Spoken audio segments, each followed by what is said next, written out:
Good evening. I'd like to call to order the April 2nd, 2012 meeting of the Joint Town Council Parking Authority for the Town of Los Gatos. Madam Clerk, may we have the call of the roll, please? Yes, Mr. Mayor, and good evening. Councilmember Stephen Leonardis. Here. Councilmember Diane McNutt. Here. Councilmember Joe Przinski. Here. Vice Mayor Barbara Spector. Here. Mayor Steve Rice. Here.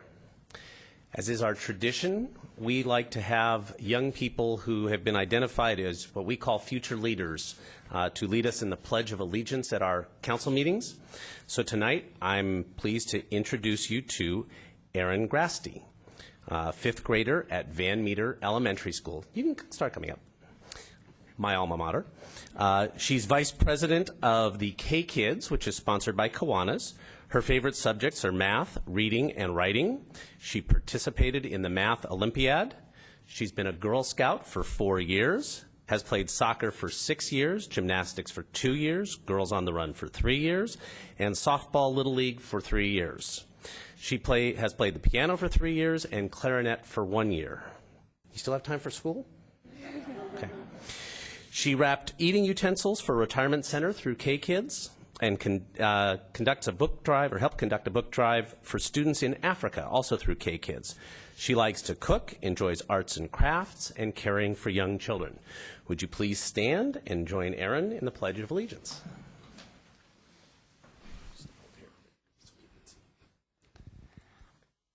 I pledge allegiance to the flag of the United States of America and to the republic for which it stands, one nation, under God, indivisible, with liberty and justice for all. Let's give Erin a hand.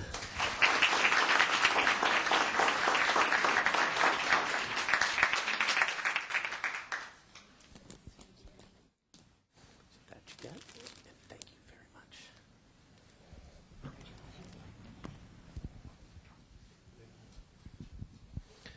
One more time. Let's give her a round of applause.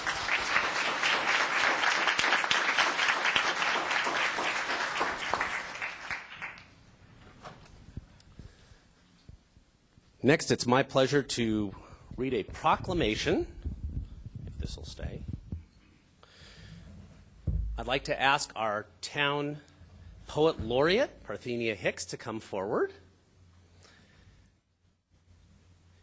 And we're going to talk about this being Poetry Month. And I have this proclamation for you, Parthenia.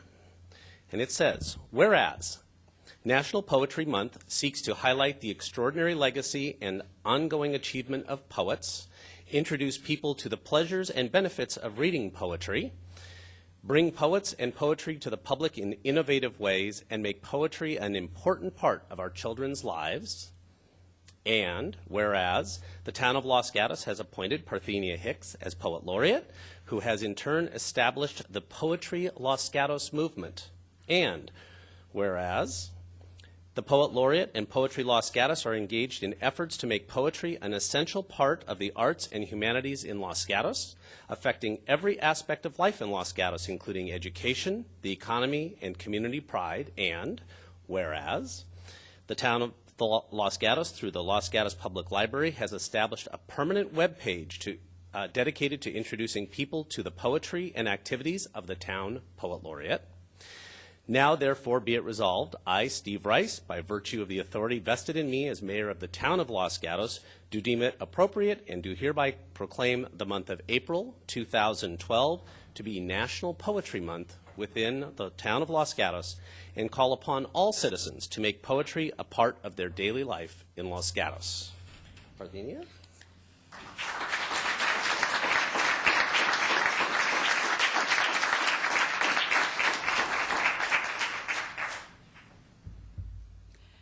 Thank you very much. And this is quite beautiful. I hope that you will stay to have a peek at it later. I want to say thank you on behalf of all the poets and writers in our town, and especially to Poetry Los Gatos, the group of poets, writers, and lovers of language who support me as your poet laureate. In a town that historically boasts its own Poets Canyon and poets Sarah Bard Field, Charles Erskine Scott Wood, as well as many visiting writers, including Ambrose Bierce, John Steinbeck, Frank Norris, whose books, incidentally, were published in the town of Los Gatos, and many others. It is an honor to be a part of carrying on and revitalizing a literary tradition in our town. In the past 2 years, Poetry Los Gatos has produced or participated in over 35 events. Most of these events have taken place in Los Gatos, and some right here in council chambers. The audience has come from our town, of course, but also San Jose, Campbell, Cupertino, and Santa Cruz. Our Monday night poetry group brings together both published and brand new poets, gathering to read work to each other and to offer encouragement and support for the unique way that language spills out of each one of us. It is open to all, no experience necessary. Hope to see you there. Our 2012 project is a collection of poems focused on the town of Los Gatos that will be published in the fall of this year. Please raise your hand if you have submitted a poem to that collection. All right, thank you very much. So far, approximately 75 people have submitted poems, and our youngest submission is from an 8-year-old girl, Maylin Dolman, who lives in Wyoming and wrote about riding her bike in Vasona with her grandfather while visiting her parents, Bob and Lori Lynch, who live in Los Gatos. And it is a complete coincidence and a grand coincidence that today I discovered that Maylin is actually here in town again today, visiting her grandparents. And in a moment, I'm going to read a few lines from the poem that she submitted. But first, I'd like to ask Maylin to please stand up.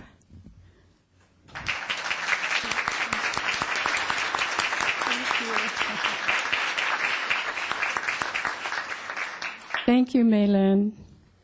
These lines from her poem entitled "To the Exposed Eye, Normal" are timeless and pure. The wavering shadow on the grass, smeared with green, I call my friend. It floats away with trails of wind tagging along. Perfection is the goose that is sitting on her nest, waiting, devoted. She will wait for 1,000,000 years. Thank you, Maylin.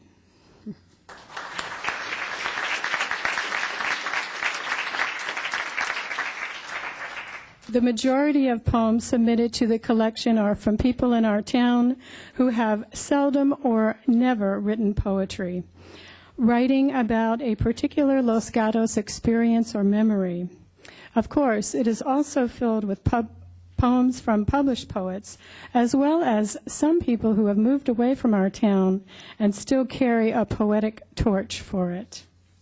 We plan to supplement the poems with photos and artwork created by our town's artists.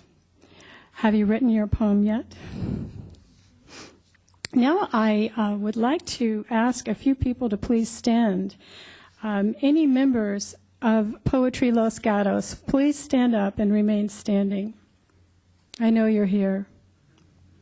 Any members of the Monday Night Poetry Group, please stand up.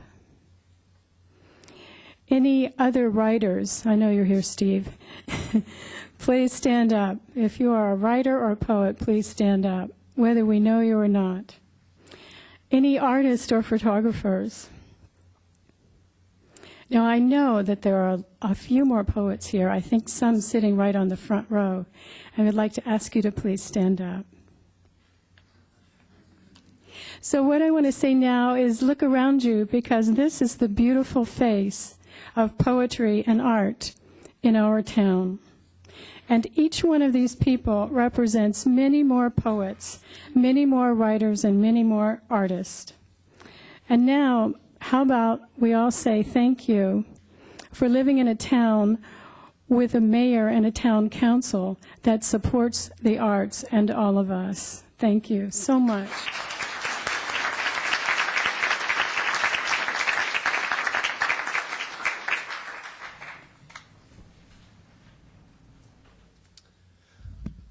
All right, and keeping with the poetry theme for the moment, I'm going to ask Joanne Talasfor to come forward, and she's going to introduce us to Mason, Elaine, and D'Angelo. You can come up here. Thank you very much. I am Joanne Talasfor, and as the arts coordinator for Los Gatos Union School District, it's my pleasure to celebrate the practice of the arts in poetry in our classrooms. And then to introduce you to the 3 8th-grade students from Fisher Middle School who were in the classes of Ms. Cossetti, Ms. Karlstrom, and Ms. Donatelli Sardo. All 3 students were asked to write poems in the classes upon being inspired by the writer and teacher George Ella and her poem, Where I Am From. And so the question of where you are from reaches deep inside, unlocking each student's unique experience. And I hope perhaps that after you listen to them, you'll think about your own experience and where you're from. Anyway, we'll start with D'Angelo Reyes. D'Angelo, then we'll go to Mason Bad, and then we'll close out with Elaine Shea. Thank you. Oops.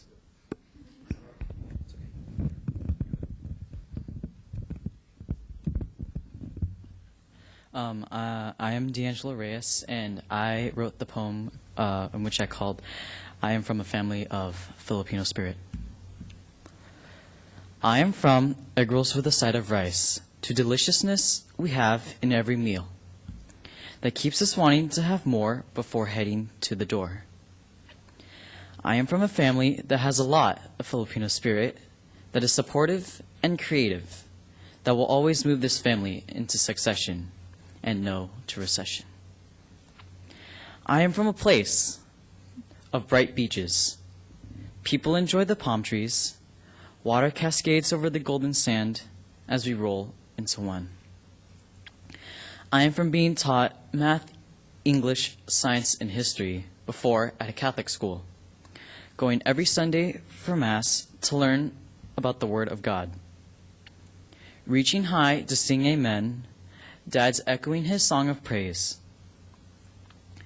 I am from thinking creative, using those ideas for creating a lovely picture, expressing my talents as it exudes in disbelief. I am from sitting at home playing video games, most of the time doing my homework, going on fascinating trips to the Philippines to see my relatives, but went to Hawaii for a change. I am from singing melodic songs or serving in a competitive tennis match, jumping to the tunes of excitement as I defeat my opponent.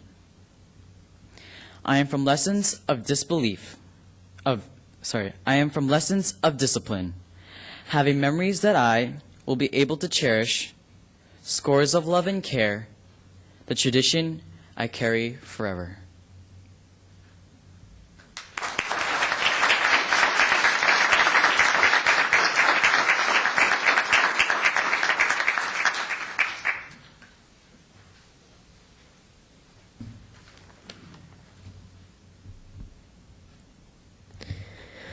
Hi, I am Mason Babb, and this is my Where I'm From poem. I am from my backyard, from swing sets, slides, green grass, and lots of fun playing tag with my friends.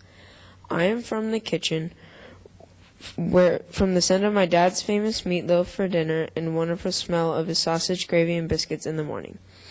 I am from drum sets, from the crashing of the cymbals and the banging of the drums. I am from Los Gatos, from the nice restaurants like Willow Street and Forbes Mill, and the sun is always shining almost as bright as the stars at night. I am from my memories, from playing in the backyard with my dog when I was little and skateboarding in the front yard today.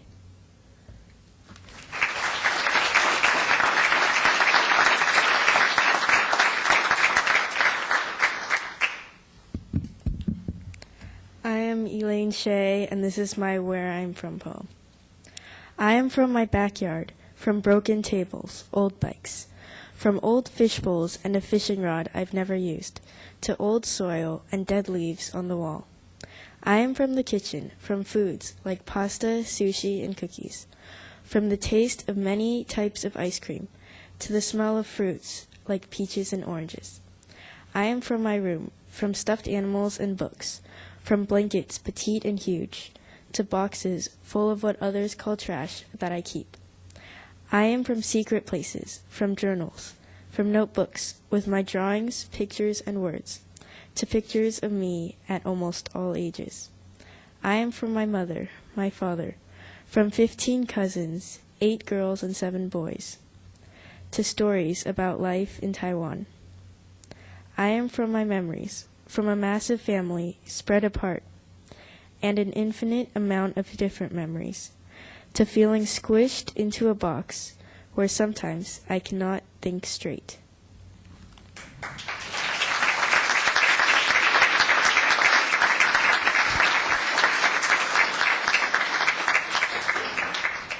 Thank you, Joanne, and thank you, students. Let's give them one more round of applause.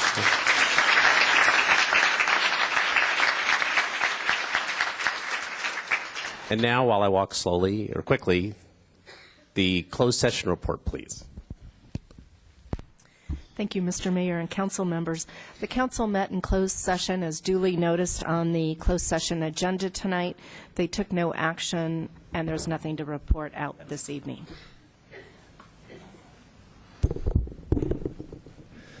Thank you.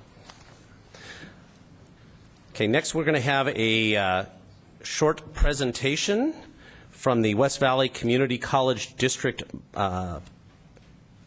bond measure regarding the West Valley Mission Community College District bond measure. Lori Gaskin, the West Valley Community College president, and Adrian Gray, chair of the District Board of Trustees.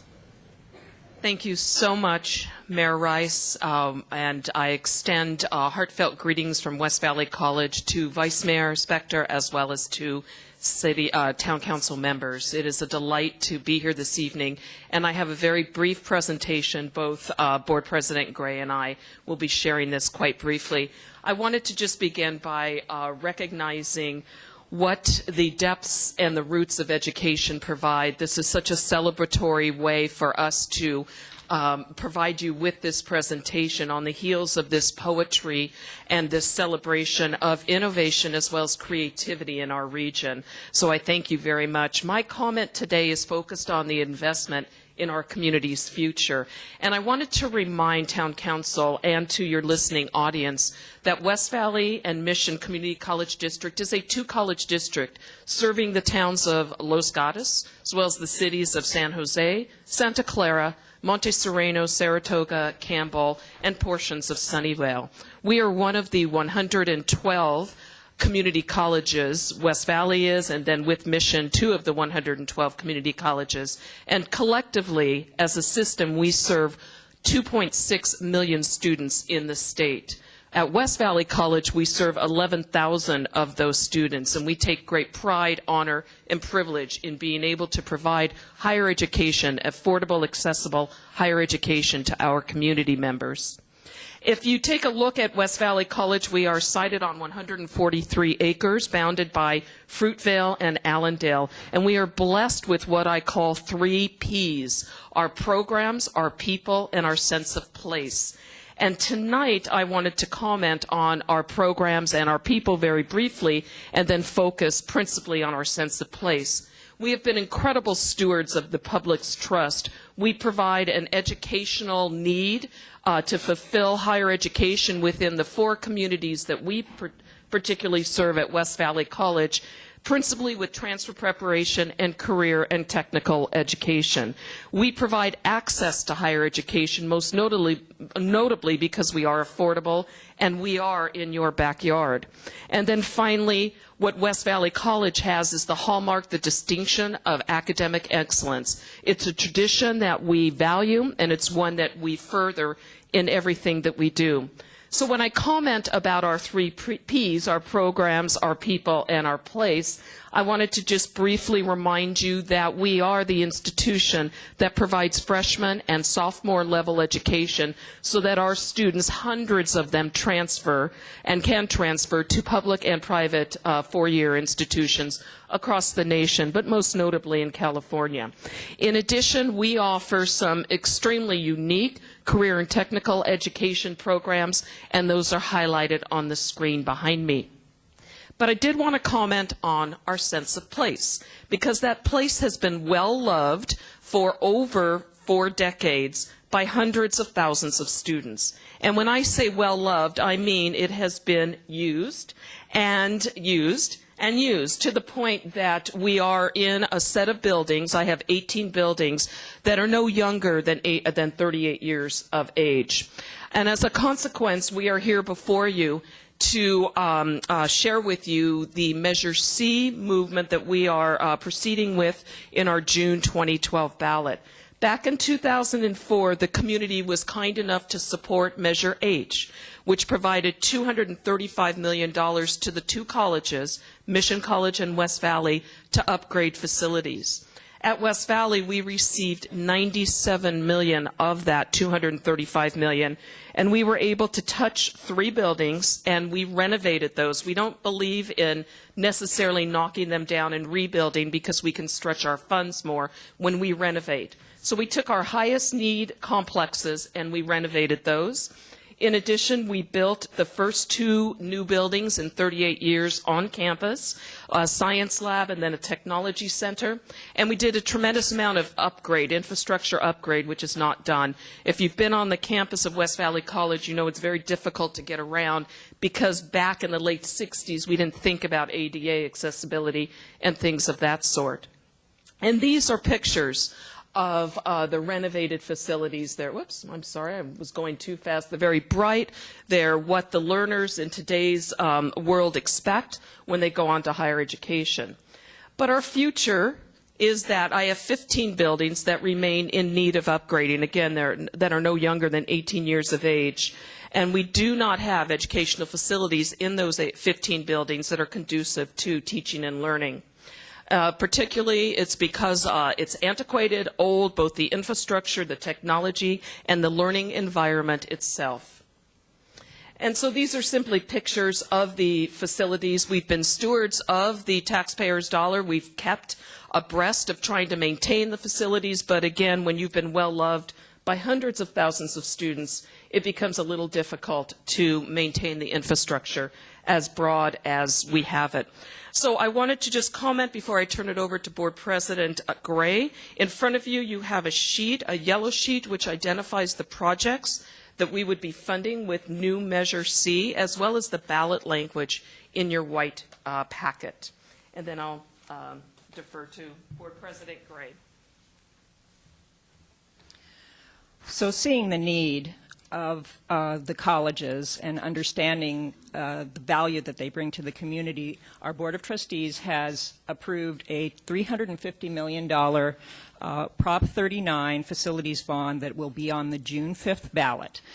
And we've been going to our local community. That decision was supported by polling that took place a little bit longer than 4 months ago that identified strong support in the community for our community colleges, for the idea of higher education, particularly on the West Valley side of our district, the cities of Los Gatos, Campbell, Montessorino and Saratoga. We had very strong support. In fact, I found out that the city of Los Gatos actually has a favorable view of West Valley College at the highest level of all the cities and towns polled, that 91% of folks who live in the town of Los Gatos view West Valley College favorably, so we're very pleased about that. We know that these cities and towns believe that it's critically important to maintain affordable higher education and keep this access, and that they trust our West Valley Mission Community College District to use those funds properly. So we're going to the folks in our district, the city councils, chambers of commerce, and so on, and seeking endorsement. And that's what we're here to ask of you today, is the endorsement of the town of Los Gatos for our measure, your assistance in spreading the word of the good work that we do at West Valley College, and how these funds will help us to continue to do that work in decades to come. Are there any questions that we can answer for you? Any questions of council? I think we're good.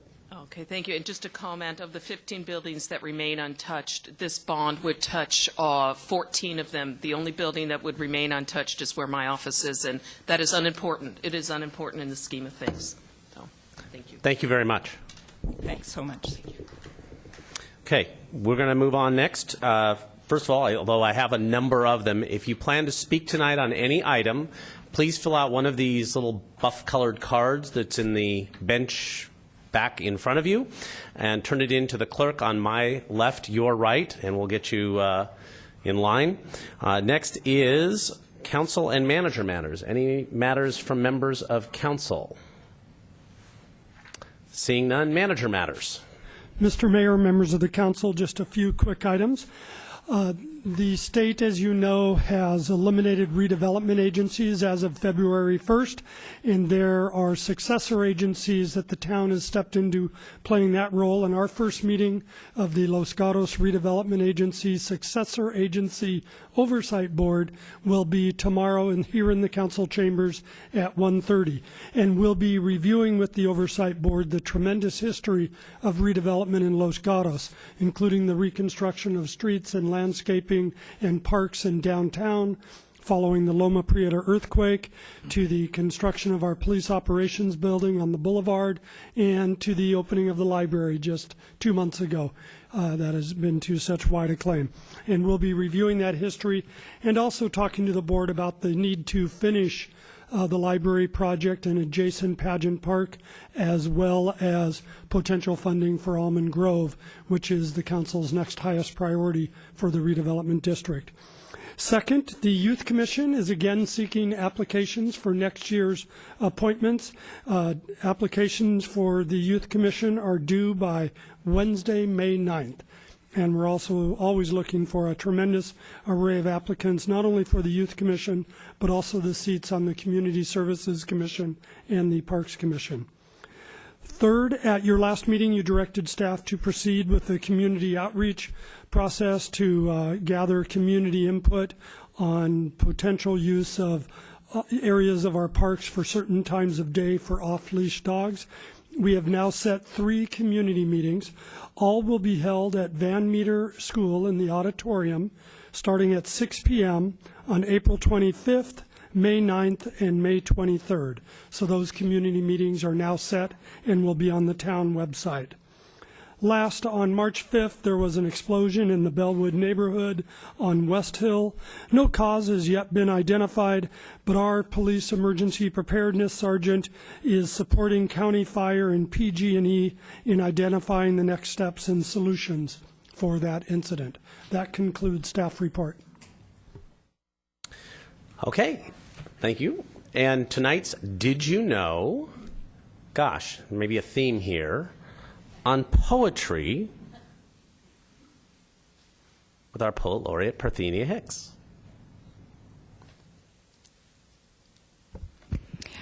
Good evening again. Did you know that this Thursday, April 5th, from 6 to 8 p.m., Poetry Los Gatos will present Exposures, the Los Gatos poets responding to the art of photography.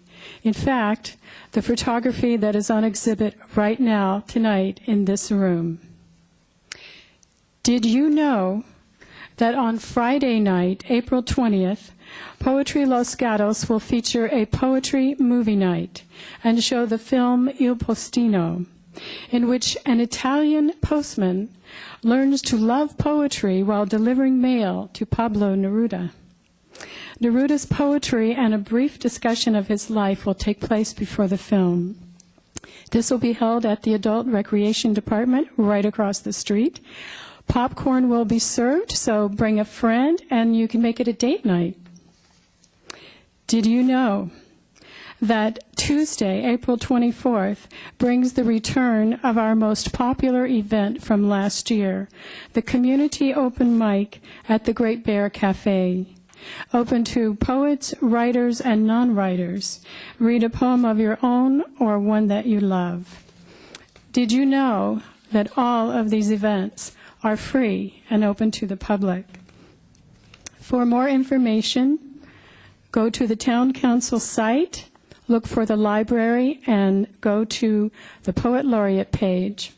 Or go to Facebook at Los Gatos Poet Laureate, or you can contact me personally at parthenia1@mac.com.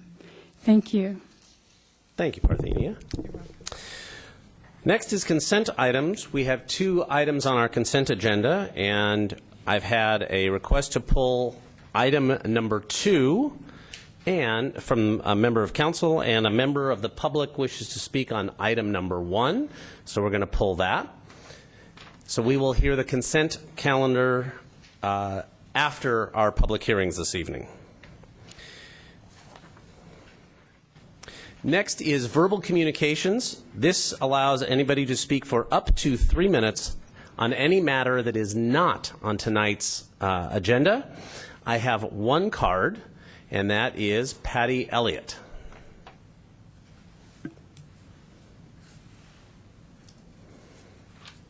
Good evening. I'm Patty Elliott. I live on Marchmont Drive. And I just realized I have another Did You Know for you, which is, did you know that the Hillbrook School is running a recreation department up at the school after the regular school day?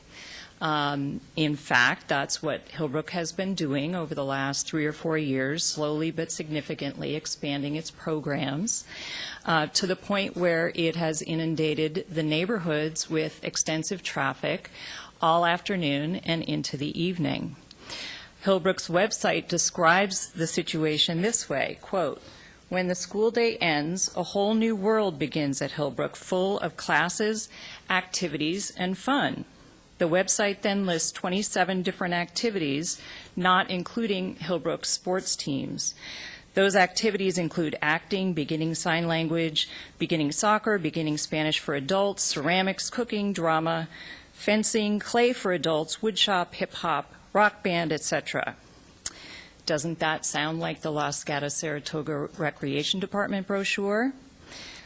Including adult classes. What does this all mean for the neighborhood? Traffic, and lots of it, all afternoon and into the evening.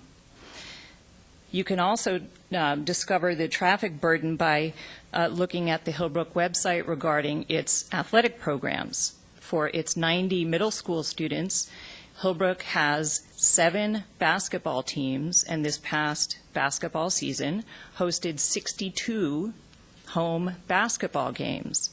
Between the away schools' athletes and parents and the Hillbrook parents coming to watch those games, our neighborhood experiences heavy Hillbrook traffic during all of those 62 home games, in addition to all the other sports Hillbrook hosts as well. By contrast, the Fisher Middle School, with over 1,000 students, has 4 basketball teams and hosts 21 home games. Although Hillbrook is required by its CUP to promote and maintain a carpooling program, the head of the school told neighbors at a meeting in January that afternoon carpooling for Hillbrook simply is not feasible because so many of the kids are involved in after-school programs at the school. In fact, Hillbrook since 2007 hasn't even bothered to file its twice annual required Hillbrook carpool report. So more things to know. Thank you. Thank you. Any questions, Ms. Holly? Okay, thank you very much. Next, we're going to move on to public hearings. Item number 3 on the agenda, this is Architecture and Site Applications S-6-046 and S-6-064. Lot line adjustment application M-06-09, variance application V-11-001, and negative declaration applications ND-08-002 and ND-08-003. Property location 339 and 341 Bella Vista Avenue. Property owner applicant Dan Ross and Jake Peters. The appellant is Dan Ross. We're going to start with the staff report from Suzanne Avila. Good evening. The project site is on the west side of Bella Vista, just north of Charles Street. The zoning is R18. These 2 lots are both smaller than that, and they are therefore non-conforming. The property is within the hillside area, and as such is subject to the hillside development standards and guidelines. There is one distinction to that. We have an FAR formula in the town code that applies to R1 zone properties, and then there is also a allowable floor area in the hillside development standards and guidelines. The R1 FAR formula was applied to these properties because it is more restrictive. The lot sizes are currently just over 6,000 and just over about 4,100 square feet. The applicant is proposing to do a lot line adjustment to make them a little more equivalent in size. The proposed sizes would be 5240 and 4915. There are 2 architecture and site applications for 2 new residences, the lot line adjustment application, a variance application for reduced driveway lengths, and there are also some exceptions being requested to the hillside development standards and guidelines for grading, cut and fill, and to develop outside the LRDA, because there is essentially no LRDA on these properties. And we do have a couple of reduced setbacks requested on each lot. A side in front on 341 Bella Vista and a front and rear at 339. The applicant is also requesting to exceed the allowable FAR. Each house is required to have 2 parking spaces, so if there is not a garage or carport, there still needs to be parking spaces, so we still have the need for driveway and access to the properties, even if there weren't a garage or carport constructed. The Planning Commission considered the applications on October 12, 2011, and again on February 8th of this year. The Commission determined that the applicant had not complied with the direction they received on October 12th, and the significant one being that they wanted to see a reduction in house sizes. The Commission decided to deny the applications, and they also cited concerns about bulk and mass, safety on Bella Vista, and a concern about the setback reduction on 339. The Commission's decision was appealed by the applicant, which leads us to this evening. Council has multiple options on this appeal. There's actually 2 appeals, because there are 2 applications. One would be to deny the appeal in the applications. The next would be to either grant the appeal, and you could potentially approve the applications, or you could remand it to the Planning Commission for further work. There are draft resolutions attached to the staff report for each of these options. And that concludes staff's report. I do have an engineering staff available if you have engineering-related questions, and otherwise I'd be happy to answer any questions you may have. Questions of staff? Seeing none. We'll move to the applicant, or the appellant, I should say. Mr. Ross, you'll have 10 minutes to make your presentation. Thank you.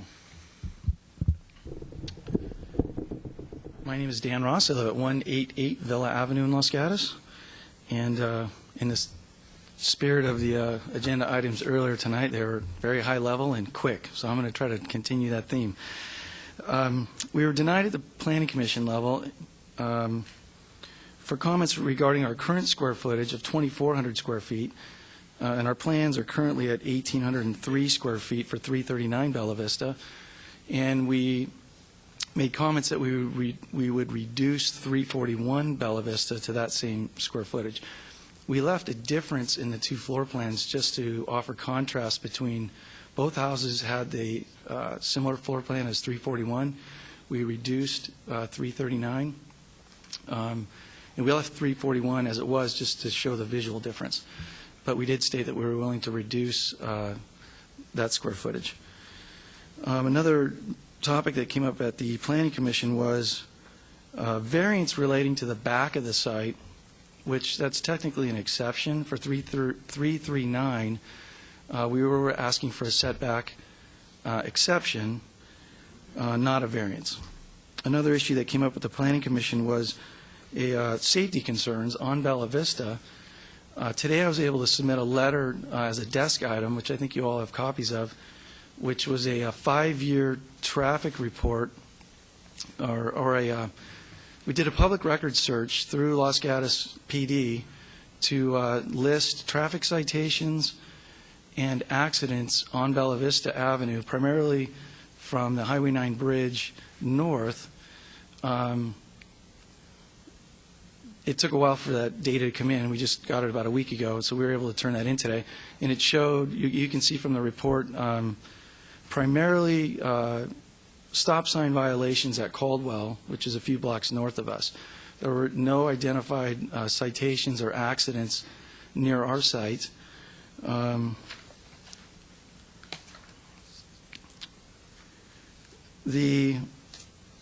Another part of the appeal process that we learned is the ability to introduce new information, that letter being one. Since our last meeting with the Planning Commission, I've had time to meet with our architect, and we do see that we can make some improvements on the floor plan to reduce the square footage and address the setback exception that was needed for 339 Bella Vista. So I'm going to cut my presentation short with the notion that we would like to continue that conversation. If there are, this is a fairly complicated application, so I'd like to reserve the right to have additional dialogue at the end of the public comments to answer any of the more technical questions. Lastly, at the Planning Commission meetings, we've had about 35 people at each meeting that are in support of what we've been doing here. And they're here tonight. We've got a group. The majority of them won't speak, just for the sake of time. But they're here just out of a sense of fairness and balance. And that's really where I'm going to leave it for right now. And I'd like the opportunity to answer questions after the public comments. Questions of the applicant at this time? Seeing none, you will have a 5-minute period after the public speaks to rebut anything that is said at that time. And, of course, if we have any questions, the council will ask you at that time as well. Great. Thank you. Okay. Mr. Mayor? Yes. Can I ask, I'm curious, the appellant indicated there are members of the audience that are in support. Would it be appropriate through the mayor to see who in the audience is represented by that statement? If you'd like to have them. Folks want to raise their hand or stand? It's a lighter crowd tonight, but. Okay. Thank you. The majority of being residents in town. I do have 3 friends here this evening that live out of town, and that was the case at the last meeting. The neighbors thought that maybe some of the people were from out of town. So, thank you. Thanks.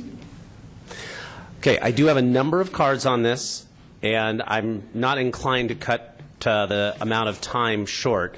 You will have 3 minutes, but what I'm going to ask is if you don't need to use all the 3 minutes, don't feel obligated to stay there for 3 minutes. And I'll call a couple of names at a time so that you can be ready, maybe move towards the front and be ready when it's your turn. We'll start with Forrest Straight, and then next will be Vitaly Stulsky. Forrest Straight, 146 Maggie. I'm a builder, developer. I've built high-rise office buildings in California, Arizona, Nevada, San Francisco to San Diego. All these places have standards, codes, rules, and let me just say that what I'm going to do, let me just call them rules. One rule, just as an aside, is I built a couple buildings, a restaurant, and a garage below Coit Tower. The rule was 33 feet. We built it 33 feet.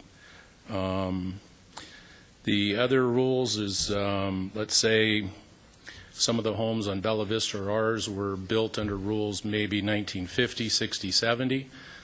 Those were rules then. Today, the rules are Los Gatos rules today. Among other things for our rules would be that the project, according to Los Gatos rules, 700 plus or minus square foot. That's what the rules are.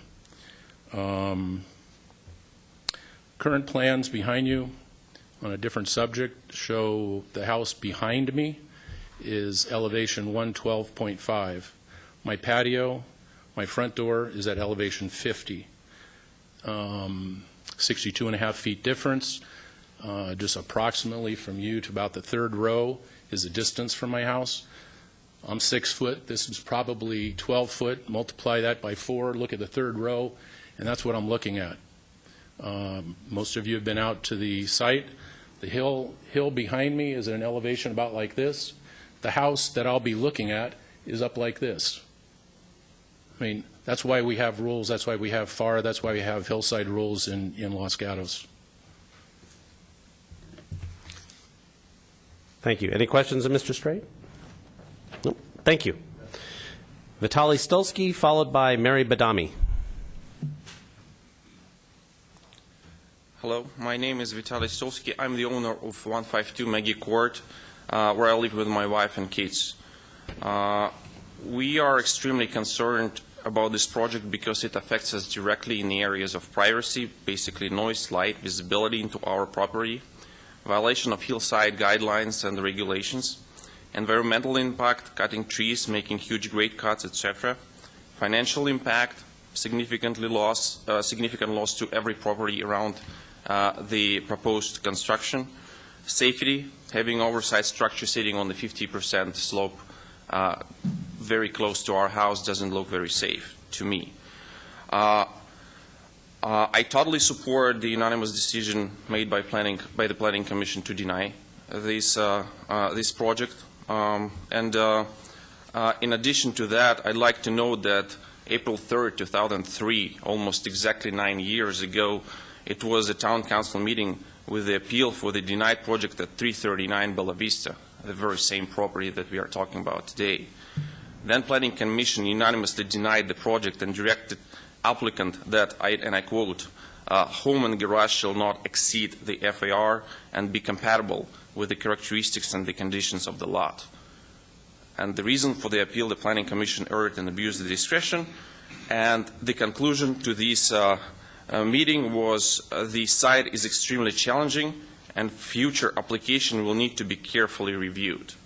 So 9 years from that, despite the fact that the clearest possible message was sent, shall not exceed FAR.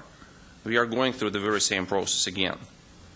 I believe the applicant clearly knew the outcome of that hearing, but chose to apply for the houses that more than significantly exceed the FAR. So, in addition to denying this appeal, I also would like to ask the Planning Commission, city staff, mayor, council members, to send a clear message to future applicants that for challenging sites like this, if anything can be built on such sites, should be fully compliant with existing rules and regulations. Thank you. Thank you. Questions? None? Okay. Next is Mary Badami. to be followed by Patrick Tillman. Good evening, council members. Mary Badami, 150 Maggi Court. Mr. Ross did not have to buy these particular lots. There were other lots for sale in 2004. Larger lots, less constrained lots, lots that could accommodate the size of homes he'd like to build. He chose the Blue Light Special, a discounted price, likely due to the restrictions that ran with the land. Restrictions even more regulated with the adoption of the Hillside Standards and Guidelines. His unwillingness to follow the FAR is not a hardship. It's self-created. Findings for an exception to the FAR cannot be justified under Code Section 29.40.075. I refer to items number 1C and item number 2. In support, the consulting town architect, Larry Cannon, stated that the houses will, I believe, be very visible from the neighborhood below the sites. The town environmental consultant, Gear & Gear, also stated that with such extreme, extensive tree removal, the homes will directly overlook the existing townhomes. Clearly, the town consultants have reinforced that these homes will have a significant visual impact to neighboring properties. Accordingly, the criteria for granting an exception to the FAR cannot be met. I also refer to pages 29 and 30 of the Hillside Standards in regard to the exceptions to maximum floor area. We're thankful to the Planning Commission for doing an outstanding job. They were kind enough to give Mr. Ross a second opportunity to reduce the size of his homes, something the neighborhood that have been asking him to do that for 4 years. To undermine their competency with an appeal citing incorrect facts, reasons not substantiated by fact or perception is disrespectful and downright spin. Case in point, the applicant's justification for exceeding the FAR is based on perception rather than fact. Yet, in his argument for a driveway variance, perception is now inconsequential, and now he wants fact. The spin needs to stop. There is no compelling reason to justify deviating from town code, the general plan, the residential design standards, or the Hillside Standards and Guidelines. Please deny the appeal and uphold the decision of the Planning Commission. Thank you. Thank you. Any questions? Thank you. Patrick Tillman, followed by Aaron Johnson. Good evening. My name is Pat Tillman. I live at 150 Maggie Court. Could you raise the mic? Thank you. Okay, good. My name is Pat Tillman. I live at 150 Maggie Court, and my concern here, actually following Mary, is her reference to incorrect facts. My concern is that the residents, in particular us, have not been properly served by our planning department. Instead of enforcing the rules, the laws, the regulations, they have found a way of designing their way around it and getting out of it. Specific challenges to the mitigated negative declaration and the staff report I've already submitted. It's my apologies, it's kind of lengthy, but I have a lot of objections to what they did. My first letter was July 1st, 2011, followed by January 17, 2012. I hope you get a chance.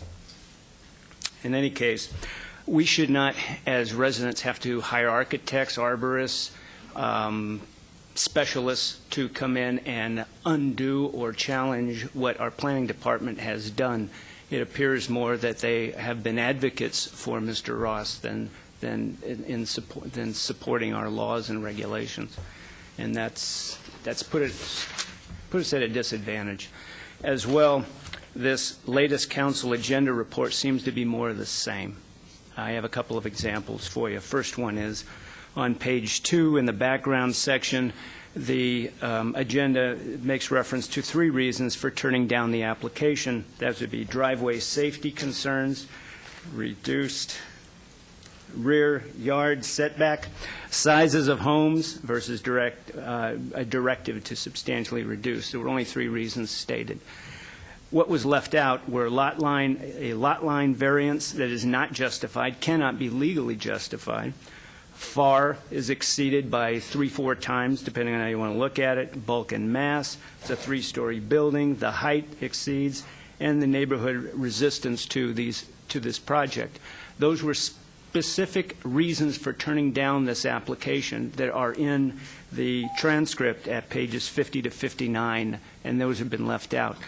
I have two more, the lot line adjustment, more specifically the driveway length. I think it should be mentioned that when he's looking for, he has a 3-foot setback, 15 of the 18 feet of his driveway belongs to the town. I don't think he should be given that.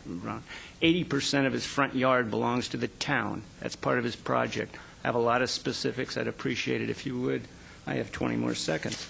I'd appreciate it if you would read those letters because I put some time into them.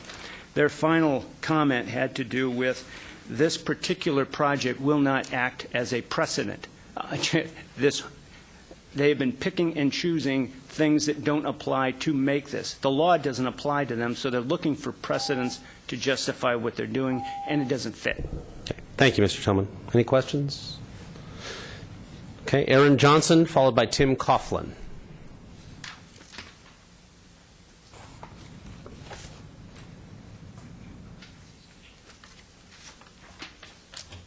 Hi, my name is Erin Johnson, and I live at 150 Maggie Court. Here we are again, the third time in this chamber discussing the same issue. Why? I see it as a continued sign of defiance. It's disrespectful to town officials. It's wasteful of town resources. We have a town code, not unlike the vehicle code or penal code. Again, I'm baffled as to why Mr. Ross considers himself exempt. I find it arrogant, equivalent to being above the law. These exceptions, waivers, favors, or whatever you want to call them, are not justified. They are based on greed. I was born, raised, and still live in Los Gatos, and this is not representative of my town. I hope that our town government is able to recognize the absurdity of this project and deny the appeal. Thank you. Thank you. Next is Tim Coughlin, followed by Annie Harris.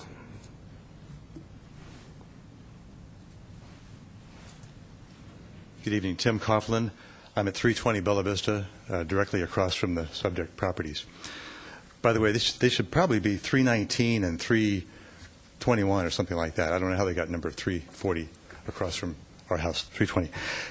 Anyhow, I'm encouraging you to uphold the decision of the Planning Commission. I think if you grant the appeal, you have to find that they acted in error, and I don't see that you have that finding. So I'd like to just reemphasize some of these points here. I'll try to keep it brief, but I think it's just important for you to uphold the decision, not only because it's the correct decision, but because this sets a precedent for future action. And I think there's just no question that they made the right decision. Thank you. Annie Harris, followed by William Schweikert.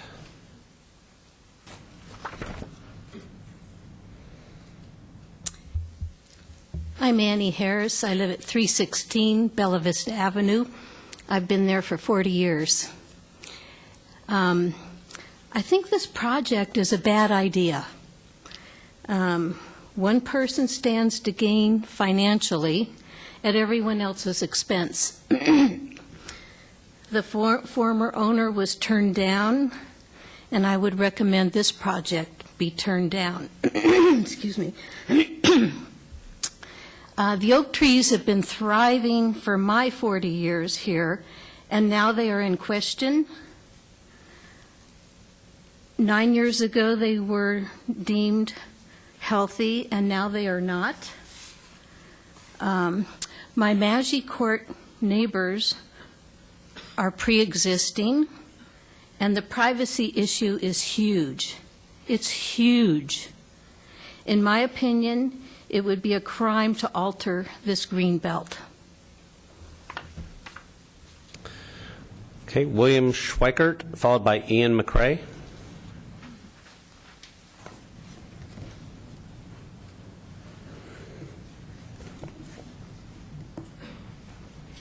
Good evening, council members. I'm William Schweikert.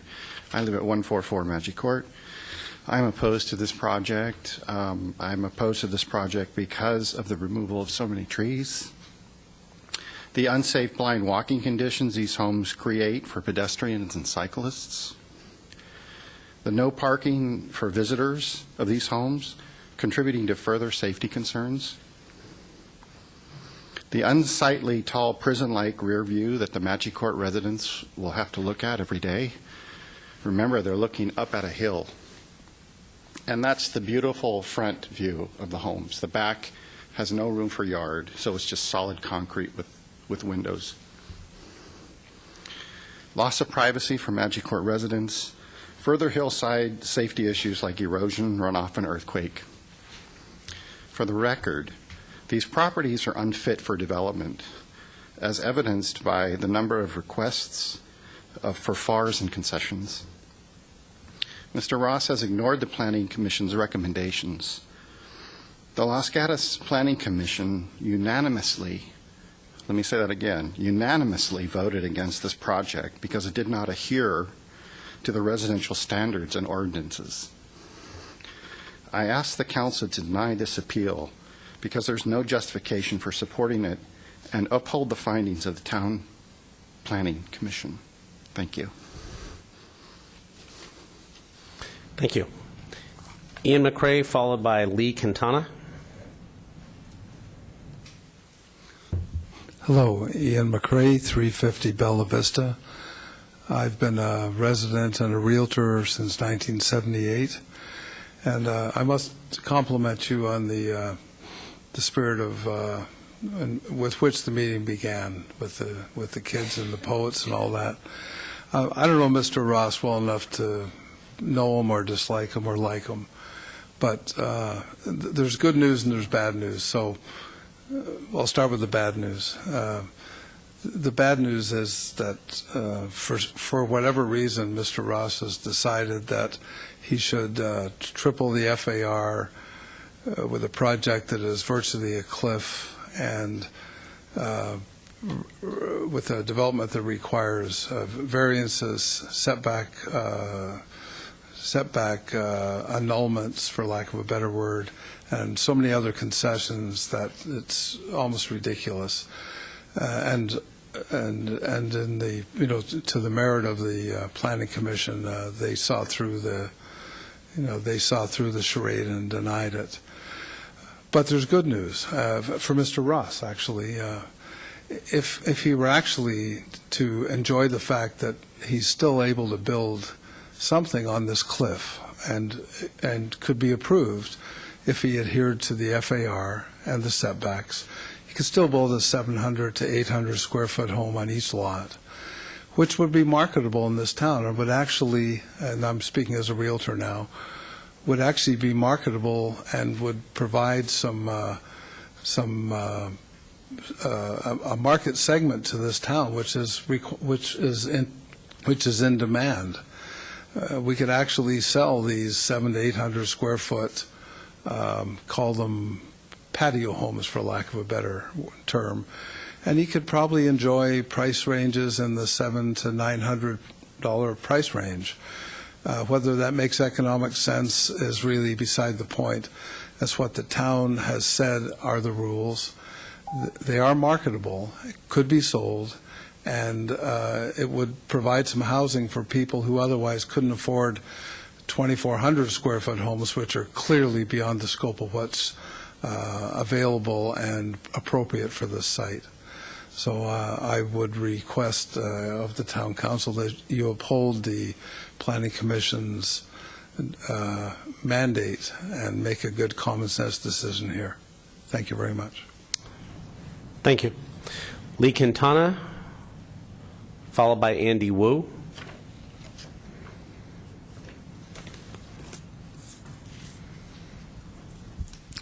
Lee Quintana, 5 Palm Avenue. Just like to say I'm in agreement with practically everything that's been said prior to my coming up. I'd like to say that if you read the Hillside Design Guidelines, the forward, the vision, the objectives, the building site selection section, the development intensity section, and the design objectives, it's hard to understand how you can make the finding that this project is consistent with the Hillside standards and guidelines. Specifically, on page 29, the exceptions to maximum floor area, it states that all of the following conditions need to be met in order to grant an exception. And it doesn't say you have to grant the exception even if they're all met. It just says you may approve it. But number 2, no significant impact to trees. Number 3, no grading necessary to accommodate building area that exceeds the FAR. Number 4, all standards and applicable guidelines are being met. Number 5 and 6 have to be met by every single development in town.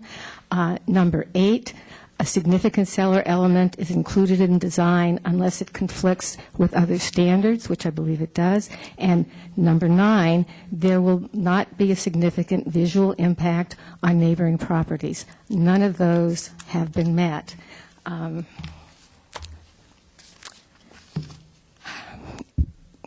As far as the architecture goes, it's already been stated that it will be highly visible from below. It does have the appearance of 3 stories. This is an extremely steep slope.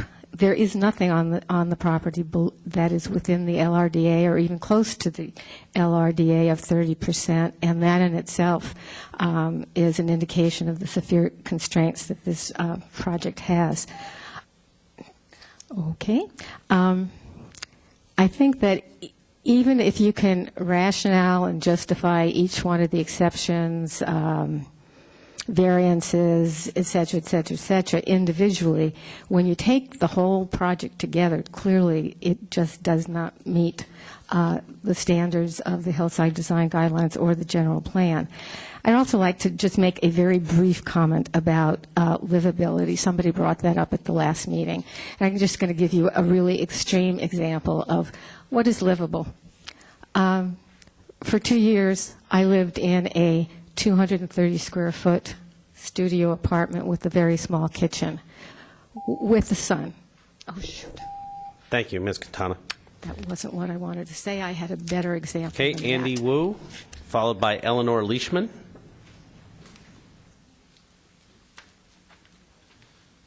Good evening, Mr. Mayor, members of the council. I'll finish Ms. Quintana's statement. When I was growing up, my father was a graduate student at USC. We lived in about a 250 square foot studio apartment. That was 3 of us, and we did just fine. But that aside, I was going over the staff's recommendation initially for a soft approval, and 2 things struck out at me. One was the statement that Mr. Ross's development was within the size range for that neighborhood. And yes, I do recall that, but the administrative record would show that his developments are on the extreme high end of that range. The second is that grading and cut fill exceptions are warranted. Well, yes, because the entire lot it has a slope of greater than 30 degrees. Somebody mentioned a cliff, and I thought that was very interesting because I thought this is a nice overwatch position. If you had a trench that on the lip of that cliff, you'd be able to look down on every single house and every single window below. I've looked at it, and you can see every single house. And as Mr. Ross at one point stated, there's no way to screen for the view from those houses that he intends to build to the houses below. If you can see the houses below, they can see you up top as well. But let me get to the issues on appeal, and I believe that, and I'm not the appellate expert, but on appeal, Mr. Ross is limited to the issues that he can present to this council and to have this council consider. And he states 4 bases for his appeal, and those 4 bases constitute either what he claims as reversible error or abuse of discretion. Now, in order to satisfy, I believe, an abuse of discretion standard, he'd have to prove by clear and convincing evidence that the Planning Commission somehow was unduly influenced by the public's presence, which is what he's stating. Put it another way, he has to have unequivocal evidence that the Planning Commission was swayed by the neighborhood outrage or opposition to this project. And I saw nothing in any of the statements or in the administrative record to indicate that the Planning Commission was at all swayed by public dissent. In fact, I believe they were swayed by his other 3 points, which he claims is error. One, that the sizes of the homes were improperly classified as being 2,400 square feet.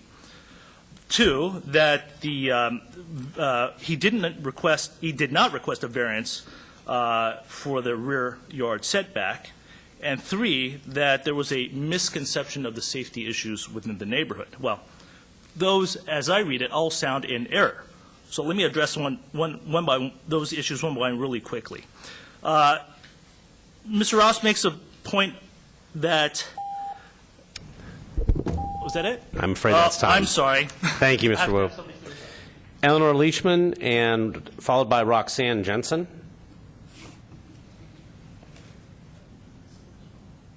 Good evening. My name is Eleanor Leishman, and I live at 332 Bella Vista Avenue. It's about 60 feet on the east side of the proposed, the northernmost of the 2 proposed houses. And my family moved to this house on Bella Vista in 1959. So I'd like to talk a little bit about that whole experience of growing up on the street and watching it change. But my main 3 objectives quickly would be to touch on a few things from a Bella Vista neighborhood perspective. One is the preservation of the oak trees, which is a big concern. 2 would be the parking, on-street parking, which is already pretty problematic and a minor issue, but just something I'd like to touch on. And 3 would be the traffic safety, which I hope I have a minute to address. So growing up on the street, it was really a wonderful childhood, actually, moving there and going to Van Meter, finishing up Van Meter, going to University Avenue. We would walk down Bella Vista. There was a big oak tree growing right in the middle of the street, right near the bridge. The bridge had just gone in sometime in the 50s. And the pathway to Los Gatos, to downtown, is just fabulous. It was then, and it still is now, in spite of more traffic and more infill. So I really hope that we can preserve that beautiful vista and that experience of really walking down a country lane practically, which is so lovely and so rare. The oak trees are treasures. We have a 200-year-old oak tree on our property, and they're going to outlive us all, the ones that survive. So I really think that having smaller houses on the proposed properties would allow some of those heritage oaks to live on and to provide screening from the people, for the neighbors below and the neighbors above, and habitat, and would live on for future generations. So in summary, I'm not going to get to talk about the parking, about the parking or the traffic, but there is a significant traffic issue, especially with people from those proposed houses pulling out into a blind dogleg on Bella Vista, and it is a concern, and I think the Planning Commission was concerned about it, and anyone who wants to ignore that, I think, does so at their own peril. So thank you very much. Thank you. Roxanne Jensen, followed by Rob DiNapoli. Good evening, Mayor Rice and council members. I'm Roxanne Jensen. I live at 5691 Parkcrest Drive in San Jose, part-time. I am not a resident of Los Gatos, but I do have ties to this community. My son Jake Peters is one of the owners of the lots. He owns one of the lots, and Dan Ross is my nephew. I'm inspired to add my words to the discussion that has been going on, not because I believe that what I have to say will make a difference in the decision-making, but because I believe it's essential that citizens stand up for what they perceive is right action. In that arena, participation itself is a victory. The process I've observed thus far through the Planning Commission in regard to this project seems very discouraging to me. I see well-organized group opposition to the efforts of a family to build a home that will meet ordinary market standards. I'm surprised at the level of hostility and self-righteousness that's been directed at Dan Ross. There seems to be a lack of common courtesy in this whole regard. It's my understanding that the Bella Vista Condos project benefited from exceptions their builder received. Specifically, the Bella Vista Condo project was granted setback exceptions, driveway variance, allowance to exceed floor-to-area ratio with 1,600 square feet of living space and 550 square feet of garages on a 1,300 square foot lot. This information is a matter of public record. Aside from the issue of common standards of fairness and decency, I am concerned about the precept of due process as being fully observed here.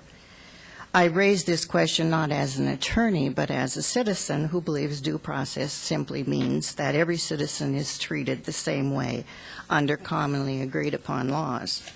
It's beyond the limits of my understanding why the Bella Vista project should have been allowed exceptions to building requirements, and then those residents be given the power to deny similar treatment to other prospective builders. That smacks of favoritism. That completes my statement. I'm available for questions. Thank you. Rob DiNapoli, followed by Deborah Chin. Good evening, Mayor and City Council. My name's Rob DiNapoli. I've lived on Bella Vista, 322 Bella Vista for 15 years now. My property that my wife and I and son live in is directly across the street from the proposed properties, and I'm in opposition to the development of the properties. I'm an avid cyclist, and I travel that street, walk that street down to Los Gatos High School at least 4 times a day, mostly in the morning. So I am a walking witness to the traffic that takes place, mostly in the morning, but really in the afternoon and even on the weekends when people are rushing to Los Gatos High School. Counter to that is that this Bella Vista that we live on serves as a very important corridor for pedestrian and bicycle traffic. The people that use this, and there are literally hundreds and hundreds per day, avoid the busy Los Gatos Boulevard and 2 of the 4-way stop signs and the notorious Highway 9 and Los Gatos Boulevard intersection that is extremely busy. So we've got people racing to school, and also it serves as a corridor. It really is a service to the city of Los Gatos. It's important. It does take traffic off of Los Gatos Boulevard. So we feel, and I feel personally, that I can attest to the traffic concerns that go on that street. I can attest to the importance of that corridor and keeping people on their bicycles and on their and walking. But I think that this council owes us, if you are going to build those houses there, and I can't see why you would. This is virtually a cliff. It's full of these old-growth, beautiful oak trees, and it looks directly down into the windows of a whole apartment and condominium complex. But if you do build, decide to approve the houses, it should be without any modifications or variances. We do not need 2 oversized houses with their families, cars parked on the street, and it sits directly on a blind curve on Bella Vista. I'm right there. My window, my bedroom window looks out right across the street to the facility, to the houses. And I am a walking hazard to those high school kids that drive fast down there. I've gotten in my car several times and followed them down to the high school and yelled at them. And I wave my arms when I'm walking back from the gym in the morning. So I know it's hazardous. If there is a report that says there hasn't been an accident there, it's simply because there have not been 2 houses directly across the street from me on that blind turn. That's the only reason there hasn't been an accident on that street. And people like myself and others on the street that try to keep those high school kids slowed down. So thank you. Thank you. Deborah Chin, followed by, looks like Edgar Corral.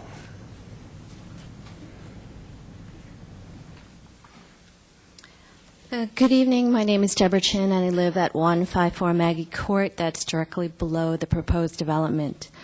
In this letter of appeal submitted March 22nd, Dan Ross cites as justification, and I quote, "We have been denied exceptions that have been granted to seemingly every other dwelling in this neighborhood." And then I'm going to quote from the staff report dated March 29th recommending denial of this appeal. When a development proposal is made, it is considered independent of previous application and is based on the individual site characteristics and constraints. The extreme slope of the hill, the large amount of protected trees, proximity to our townhomes, and zoning in an area protected by the hillside standards and guidelines make this property uniquely constrained. Yet the size of the current proposed homes is still more than 3 times the allowable FAR. Dan Ross is an experienced developer who purchased a property after a previous owner failed to get his plans approved by the town council due to the excessive size, and after the hillside guidelines were passed. As custodians for the community, you as members of the town council must weigh the merits of each project.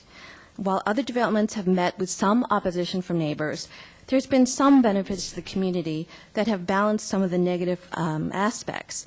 In this case, neighbors will suffer significant negative impacts, as you've heard, on safety, traffic, and privacy. Yet there are no mitigating factors that would suggest that this proposal be allowed. There is no senior housing units, there's no low-income housing units, no donations to the town, and no ecological preservation. I acknowledge that the applicant has a right to build something on this property. However, it's clear that no one benefits from the proposed development but Dan Ross in this case. I also am asking you to accept the Planning Commission's recommendation to deny the project, support the staff recommendation to deny the appeal. Thank you. Thank you, Ms. Chin. Edgar Corral, followed by Art Adams.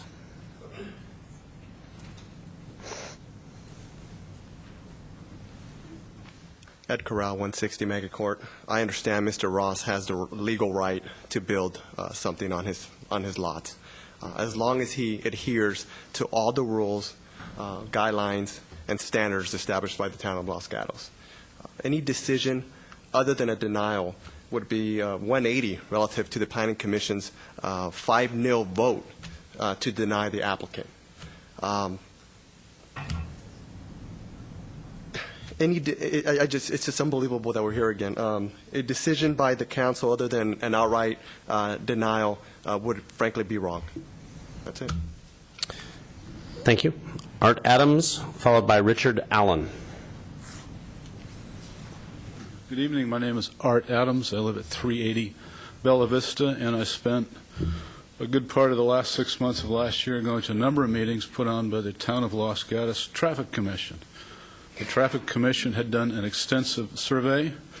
At each one of these meetings took about 2 hours, and there were about 4 members of the town staff of Los Gatos. You must have spent thousands of dollars doing this. And the result of this was that it was declared this street is unsafe. The traffic's too fast. Something's got to be done about the unsafe traffic. Out of these meetings came the solution: speed bumps will be put in. That's going to be more thousands of dollars. Why would you spend all these thousands of dollars, hours of your staff's time, and then totally disregard it and say we're going to put in 2 houses on a blind corner? More cars, more parking.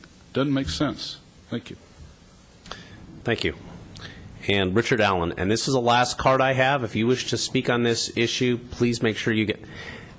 But you're part of the applicant. Good evening. I'm Richard Allen. I live at 172 College Avenue. Last January, Pat Tillman wrote a letter detailing 13 reasons to disapprove the Bella Vista development. I hope you've all read that. It's very good. Nothing substantial has changed since that letter was written. I attended the Planning Commission meeting in question. This developer chose to ignore the directions of the Planning Commission and the legitimate concerns of residents of Maggie Court and Bella Vista. Now he comes to this council appealing the Commission's decision, having made no significant changes to his proposal. The record clearly shows the safety, privacy, drainage problems with this development. It's also clear that this development would violate the town's own rules in many areas. I urge this council to put an end to this by rejecting this appeal once and for all. Thank you. Thank you. No other questions? Okay, last call. Any public? All right, I'm going to ask the applicant to come back up. You'll have 5 minutes for rebuttal.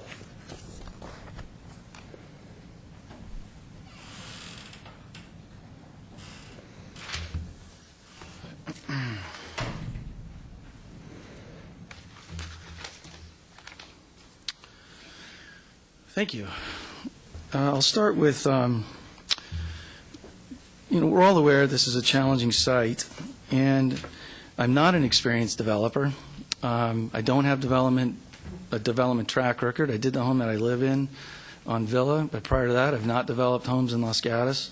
I've not developed homes in San Jose, where I do happen to own rental properties, but I've never developed homes. So we worked through the process, doing a few different iterations over time, working with plan staff to the point where we received an approval in October for the first planning commission, an approval recommendation from town staff, knowing that we had some complications. And we got to the point where we had enough work done where it made sense to go to the commission and to get their feedback. At that point, we got a directive to make a significant reduction with no other communication or direction. In our mind, we had already done a significant reduction by taking 8 feet out of the width of each home. Then between the October meeting and the next meeting, we took a 6 by 20 foot area out of the rear of the rear area of the homes for 339. So in our minds, we had already done reductions, and we didn't know what else or where else to turn. So it wasn't our intention to ignore the commission. It's just we didn't have clear direction at that time. And I think, in hindsight, I wish we would have kept those lines of communication open at that time and maybe had the ability to go back to them with clear direction. And then I'm just going to go off some bullet points on some of the comments tonight. For traffic safety, we provided the report tonight that there's no accidents in the general area of our site. There are not any traffic citations in the general area of our site. Town Public Works have asked us to widen the berm where cars currently park on the dirt. So we're going to, what is now dirt will be asphalt, which is going to widen the area of the road in that, on that portion. In regards to our lot line adjustment, the previous application was one house across both lots, and it was an incomplete application, was the purpose for the denial. Town staff recommended that 2 smaller homes would be more proportionate and better fit into the neighborhood. So that was the direction that we took. And there is a provision for a lot line adjustment that is legal. Town's comment to us was that, especially if it were to create 2 more proportionate homes, and if it would add any other benefit, in this case, we're going to save the primary oak tree that just naturally happens to sit between the 2 parcels. Also, there was comments about save the trees. This allows us to save the primary tree. We're also saving the trees that are in existence right now between our structure and the townhome structure. That's going to create natural screening. It will be augmented with a landscape plan that we've submitted. Those trees that are in existence now are also taller than the homes that we're proposing. So our homes will fit under the canopy. Our FAR is compatible with the neighborhood in terms of our Florida area ratio and our lot coverage. We're at about 35%. Our setback request is also compatible. The driveway, 7 out of the 10 homes are closer to the edge of pavement. The homes and garages are closer to the edge of pavement than our proposal. The notion of FAR, we understand it's complicated. That the neighbors would prefer that we build an 800 square foot home. But an 800 square foot home on stilts also isn't a solution. I also want to comment that the neighbors have had my contact information since 2008. Whether I gave it to them or this project has been public enough that it would be easy to find me. These plans have been on file. Not a single neighbor has reached out to have a one-on-one meeting with me to try to arrive at solutions to these complicated challenges. And that's something that I'd like to change. I think it makes sense for us. It would help decrease the anger around some of these issues if we had a chance to sit across the table and figure out best practices there. In closing, I'd like to state that we'd like to be remanded back to the Planning Commission. We can eliminate the 2 feet at the back of our home, and we'd like to come back with something that's compatible with the square footage of the townhomes below. Thank you. Okay. Questions of the applicant? Councilmember Leonardis. Is it a good time for disclosures? Yeah, why don't we do that? Go ahead and we'll let you start. I met with Mr. Ross and his wife more than once, and I also met with the neighbors of Maggie Court and some residents of Bella Vista. Okay. I met with the appellant and visited the site, both top and bottom. I met with the appellant. I saw the site from Mary Bottomies, and Forest Straits townhomes, and then I went back on my own on Bella Vista to check out the site. And I met with the applicant, or the appellant in this case, 2 times. And I also visited the site a number of times. I was actually in Mary's home as well. This was previously. And I have spent a lot of time below the site, behind the high school baseball diamond, actually, to observe what the impacts are of similar homes on the south side of Bella Vista. And I met with the appellant and his wife once, and then the appellant a second time, and I've visited the site a number of times, both from the above and from the street below. Councilmember Leonardis, did you also have a question or not? I want to hold off for now. Okay. Any other questions of the appellant? I think we're good. Thank you. Thank you. I'm going to close the public hearing at this time and turn to council for questions, discussion, or a motion.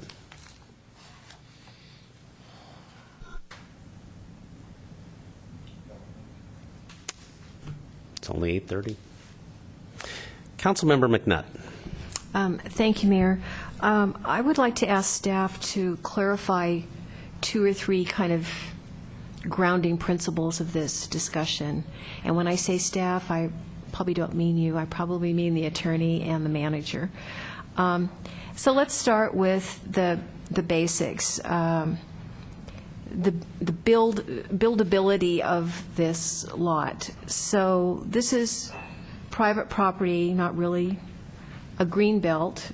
We've heard it described as a challenging site or unfit for development. So the first question on this discussion is this a buildable lot?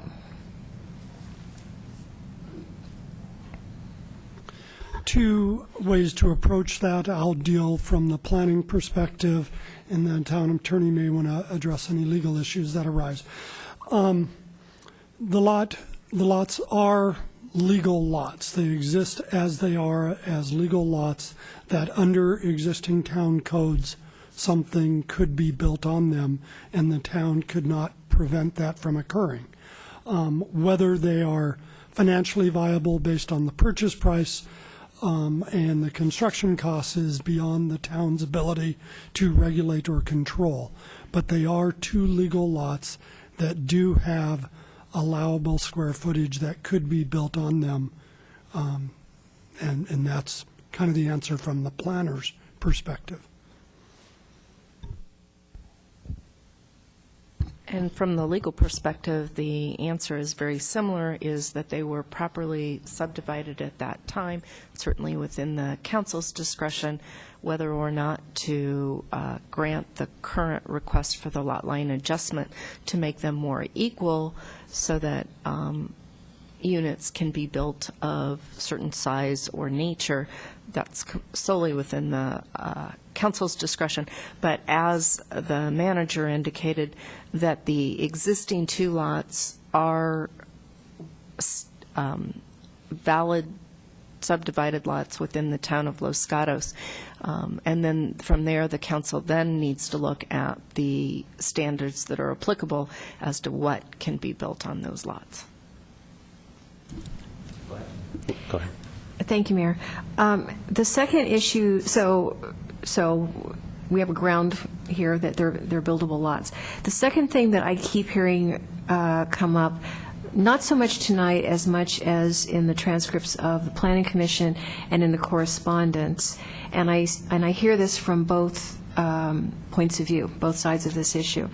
This idea of precedence and exceptions. So precedent being both, if an exception has been granted here, is it only fair or precedent that the same exception be available here?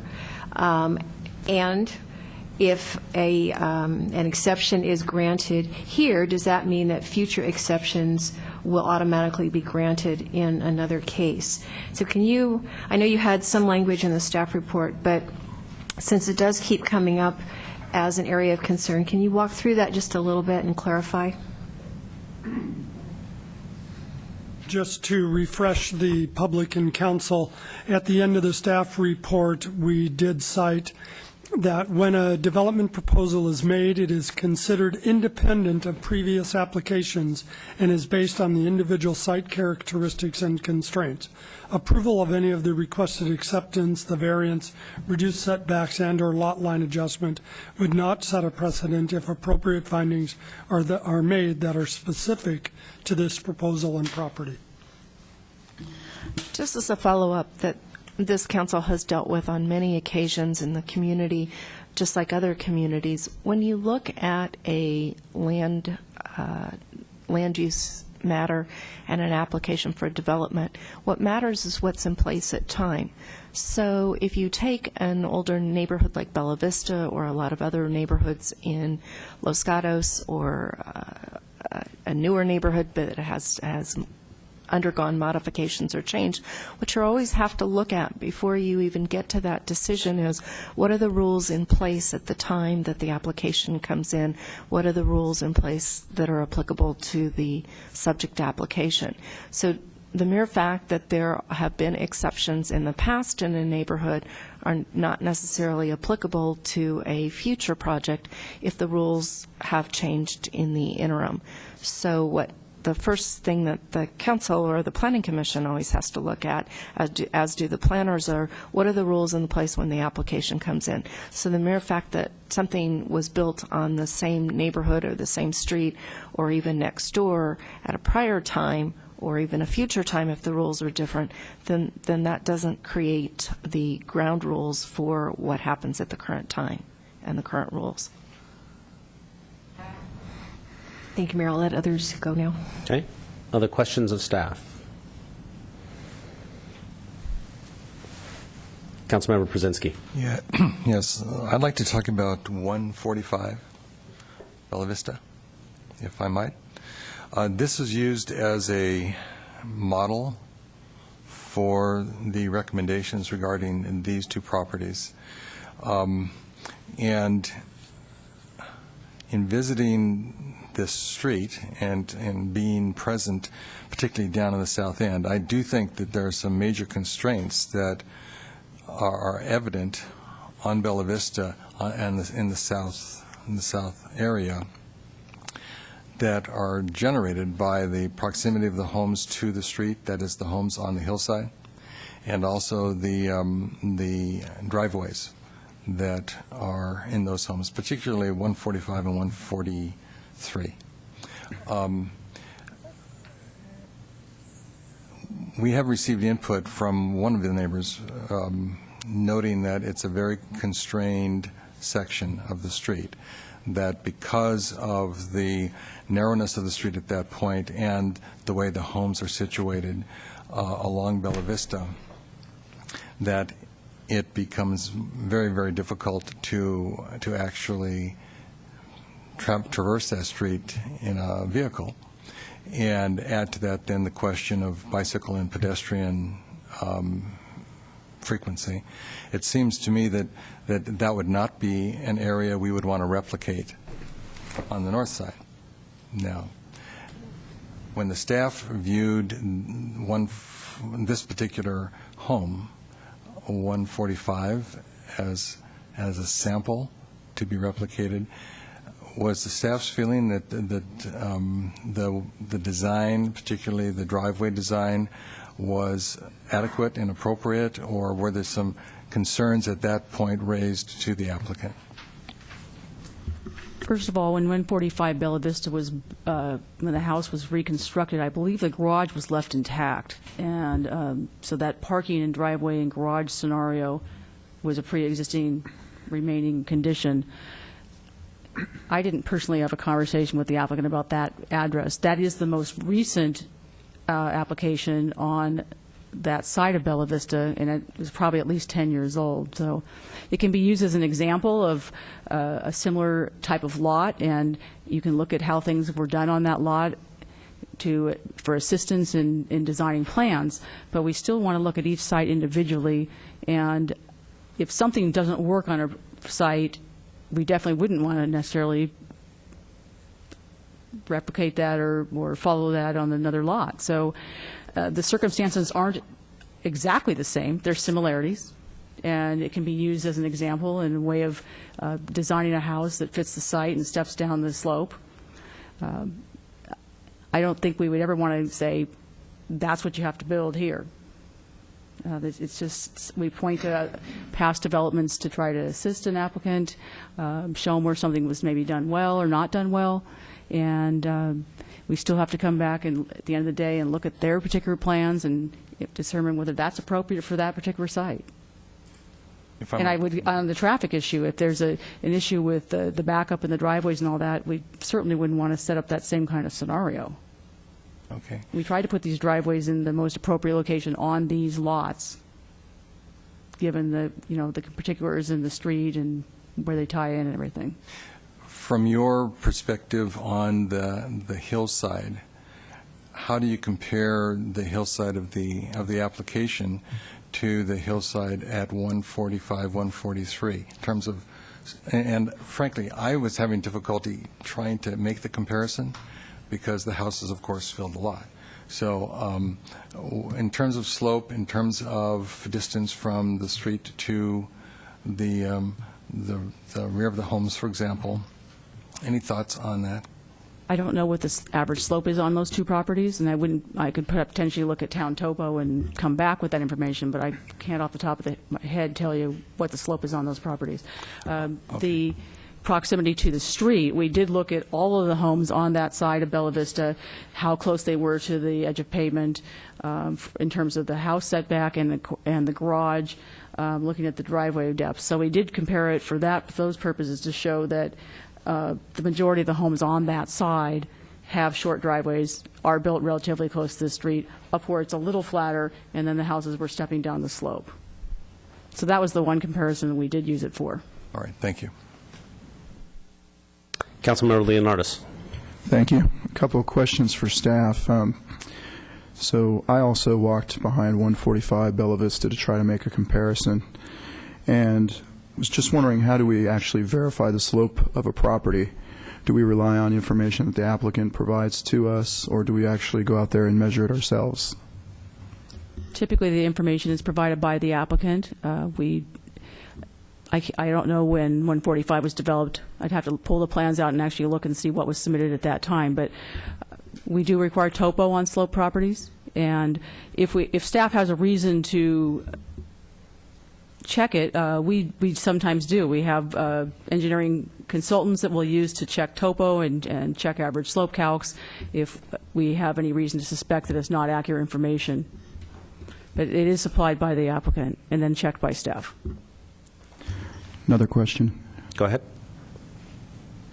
Mr. Tillman mentioned that part of the applicant's driveway is going to be in the public right-of-way. So my question is, number one, is that true?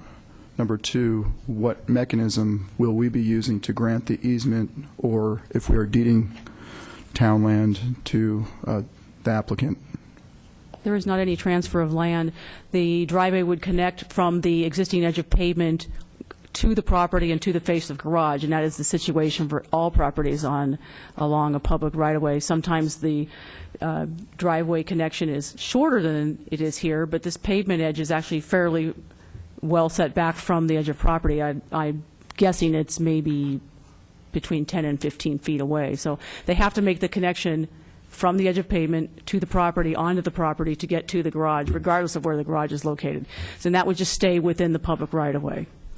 The reason there's a variance for driveway length is because the applicant is not providing the total 18 feet on the project site, and they're relying on the segment that's being done for the connection to provide that length. All right, thank you. And one more, if I may. Please. When I look at the staff report on page 4, and we look at section 2410.040, and it talks about modifications to a subdivision, this kind of strikes me as being applicable to raw land, as if you were taking a parcel of land and then dividing it. And since this particular property was subdivided in 1938, how applicable is this today? The lots are, you're correct, the lots aren't being created today, but the provision in here was being provided in the event that a lot line adjustment is done. This code section allows the deciding body the discretion to approve that lot line adjustment, even though one of the lots would become more nonconforming, one would become less nonconforming.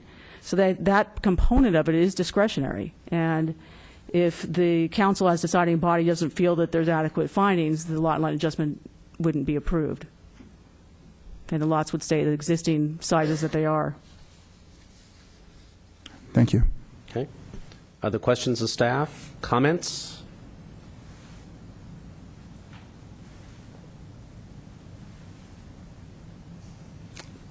Somebody can hum the Jeopardy theme.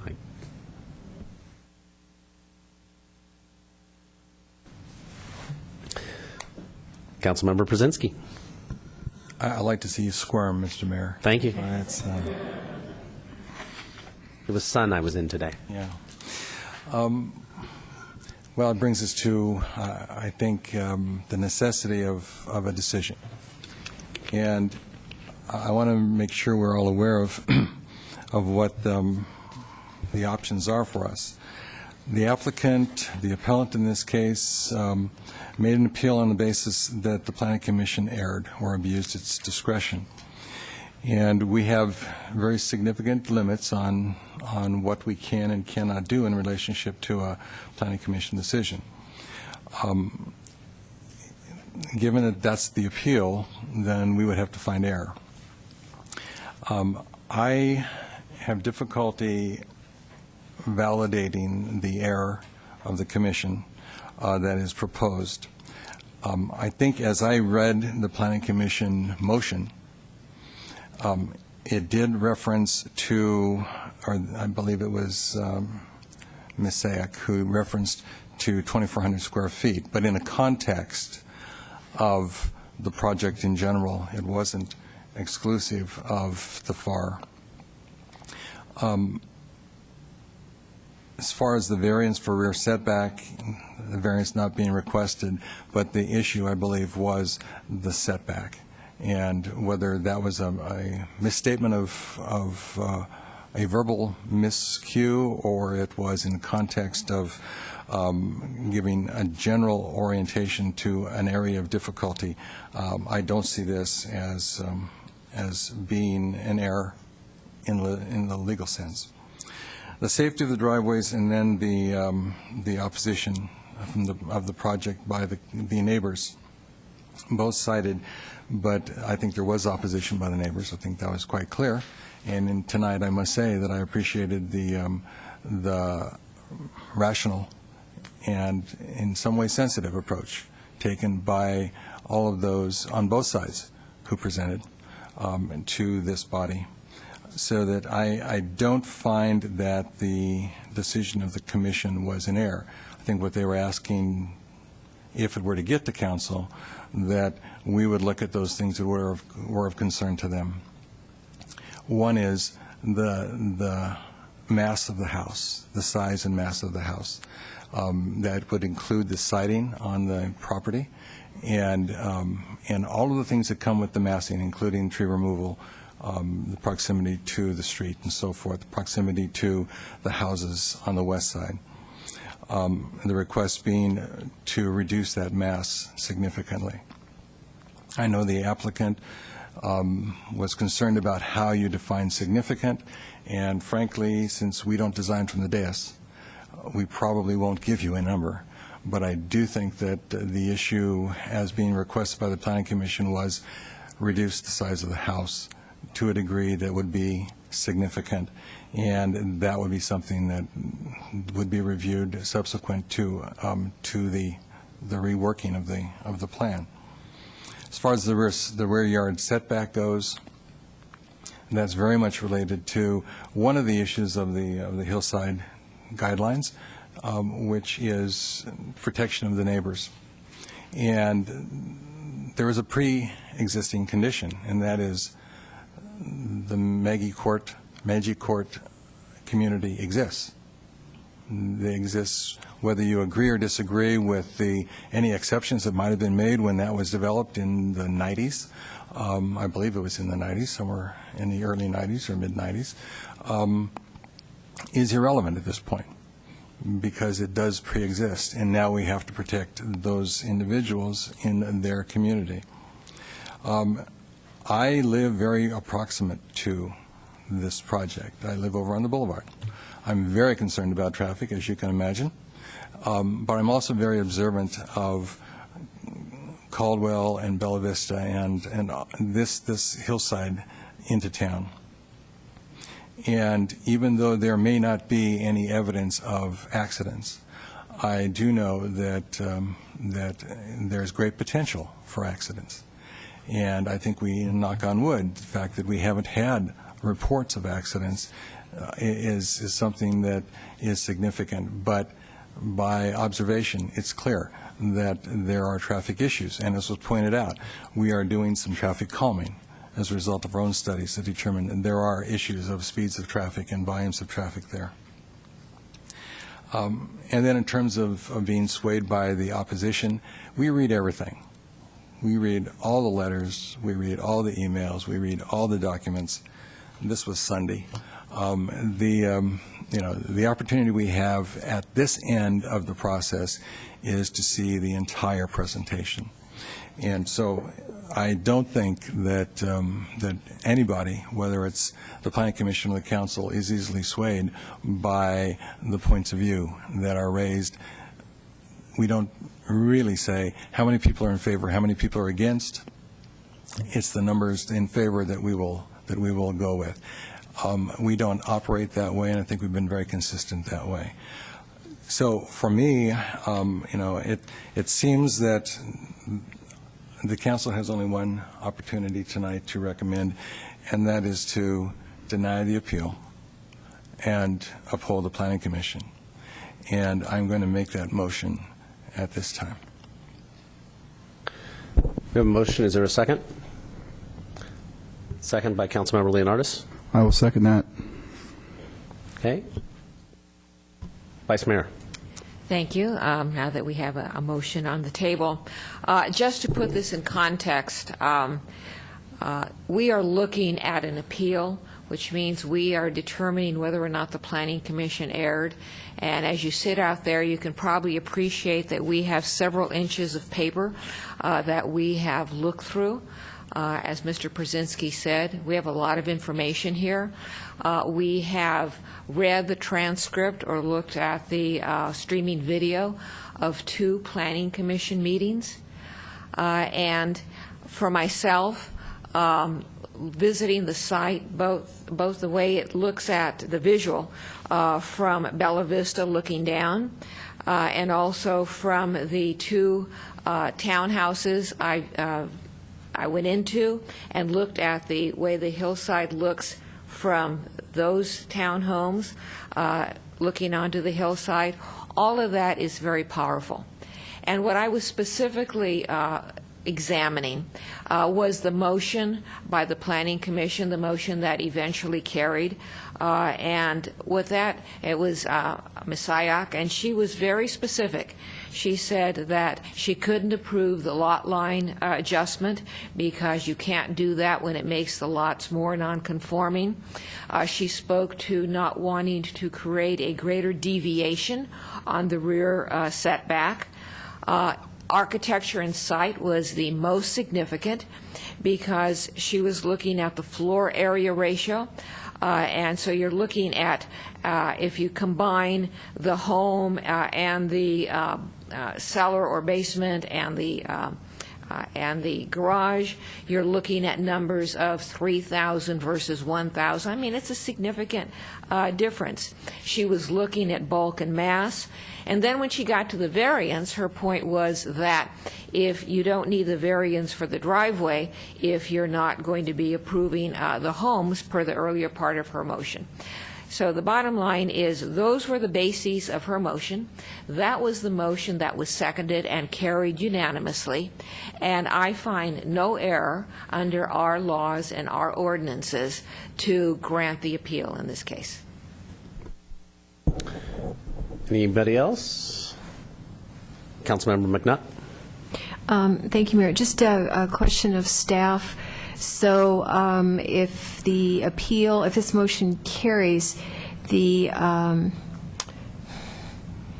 applicant appellant still owns the land, and so what would be his options then for going forward? They could file a new application at any time. So a new architecture and site application could be filed for a different project or a variation of this project. But it'd be a new application, new fee, new process. You look like you want to say something, Mr. Morrison. Obviously, the applicant, if this is denied, would have the rights to take their property and to file for whatever permit is appropriate that they think is that they'd like to bring forward for Planning Commission or council review.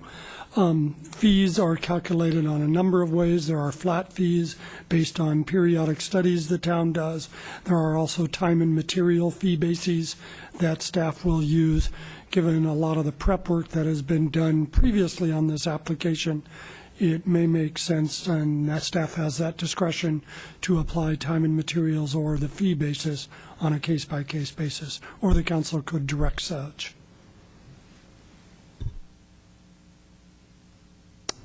Councilmember Brzezinski. As the maker of the motion, let's just take up that last piece then. This has been a long and arduous process for all parties involved. Okay? And I've got to assume that there are some significant parts of this that have already been accomplished by the applicant as a result of going through this process in relationship to our expectations of fee service and so forth. I would think that some of that can be accommodated if indeed the applicant comes back for another run at this with the staff, that some of this material is still current and can be applied. But I would not want any donation of public staff time that goes beyond what would be, standard for all applicants. I'm thinking the recommendation or the option that the manager presented of time and materials, I believe you said, which would be time of staff, and any new materials that occur would have to be accommodated by the fee schedule. Okay, I don't think that if indeed the applicant comes back that there should be a penalty because the person is coming back.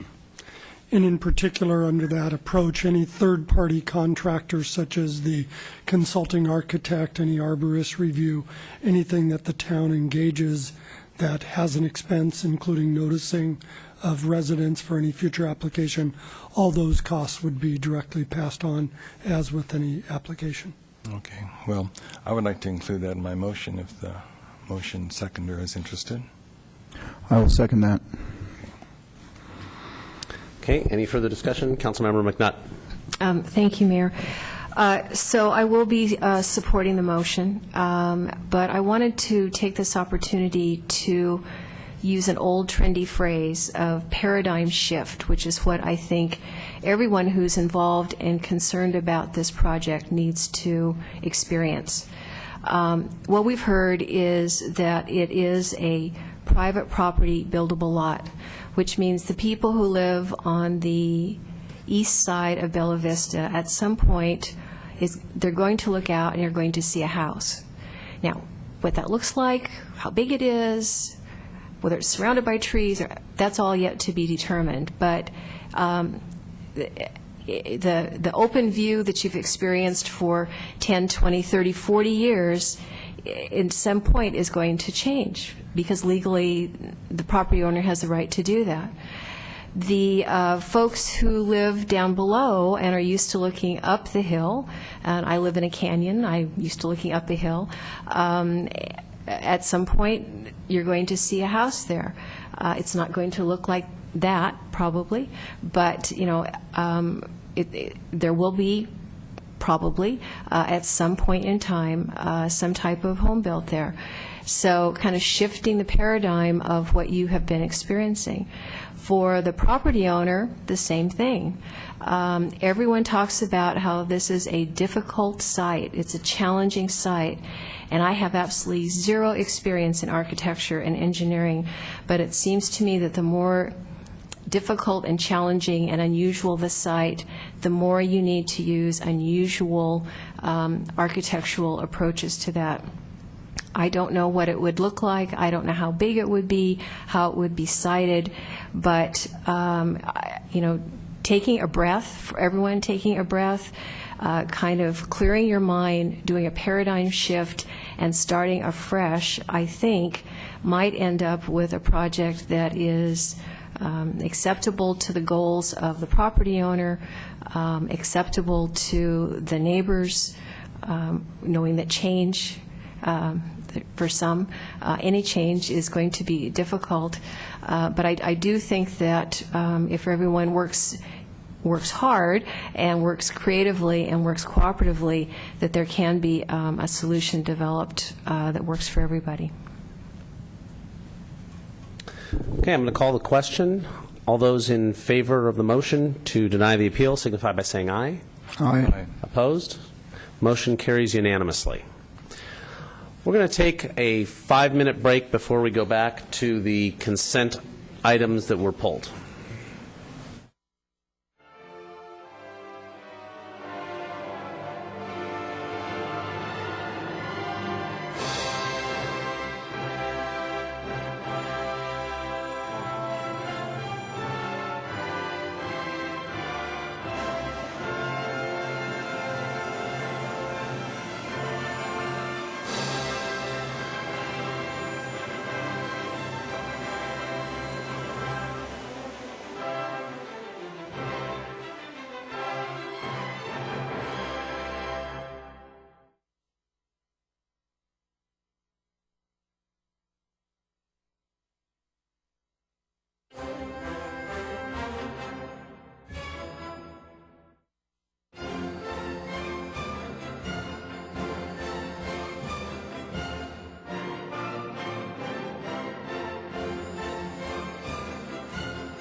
I'm going to call us back to order, and we have both consent agenda items pulled. First item was the minutes pulled by Lee Quintana,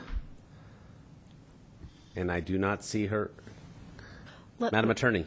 Let the record reflect that the town manager went out in the hallway to locate the speaker, Ms. Quintana, to see if she was available to speak on the item, and from the report from town manager indicates that she was not visible out in the hallway. And for the record, item 1 was the minutes of the March 19th meeting. So I'll entertain a motion to approve agenda item 1. Councilmember Leonardis. Move to approve agenda item 1. Second. Motion and a second by Councilmember Brzezinski. Any discussion? Seeing none, those in favor? Aye. Opposed? Motion carries unanimously. Second item, item number 2, which is PPW Job 12-01 Pageant Grounds Renovation Project 411-825-2501. And here, who pulled? Councilmember Brzezinski, and then the staff is Christy Walter. Okay. Mr. Mayor, would you like my reason for pulling? I'd love your reason for pulling. Simply when I read this consent item, something jumped out at me on page 2, midway through I guess it would be the third paragraph, where the upper level, this is a quote now, the upper level will have a stamped concrete patio to accommodate events and feature trellis located and so forth. And frankly, that was a trigger for me to look at the plan, which I hadn't looked at before I saw that particular piece. And that's when I discovered that indeed the conceptual landscape design has a stamped concrete pad right there at the upper level of the park. I was just assuming that that was grass when I looked at it the first, because it's number 10 and it says main patio area could be used for anything and it doesn't indicate stamped concrete. So that note in the staff report was what triggered my concern. So I guess I would like to know more about that and what was proposed, and we probably will be reflecting on whether I think there could be an alternate to that. Okay. There were several reasons that the architect recommended hardscape surface in that particular area. His feeling was strong that the area up on the upper area of the pageant grounds would not work well for a natural turf due to lack of sunlight, as well as the prevalence of surface roots in the area. That is consistent with staff's observations and past experience, and given the proposed use for the area being for events, there was some additional concern that foot traffic and that use would create additional challenges for maintaining natural turf in that area. There is several different additional vegetation options proposed surrounding the stamped concrete area to preserve the area as a park-like atmosphere. I did bring some of that information with me. There are 9 western redbuds proposed. Those are obviously larger trees, and 2 London plane trees that are at the below section. There are over 400 shrubs in the area surrounding both the upper and lower area, and particularly in the upper area there are over 200 shrubs that are proposed, again, to soften the hardscape, to create greenery in the area, and to maintain the park-like atmosphere while still, I guess, maintaining a surface in the area on the upper section that would be conducive to, or most conducive to, special events and the uses that are proposed for the site. Vice Mayor Spector.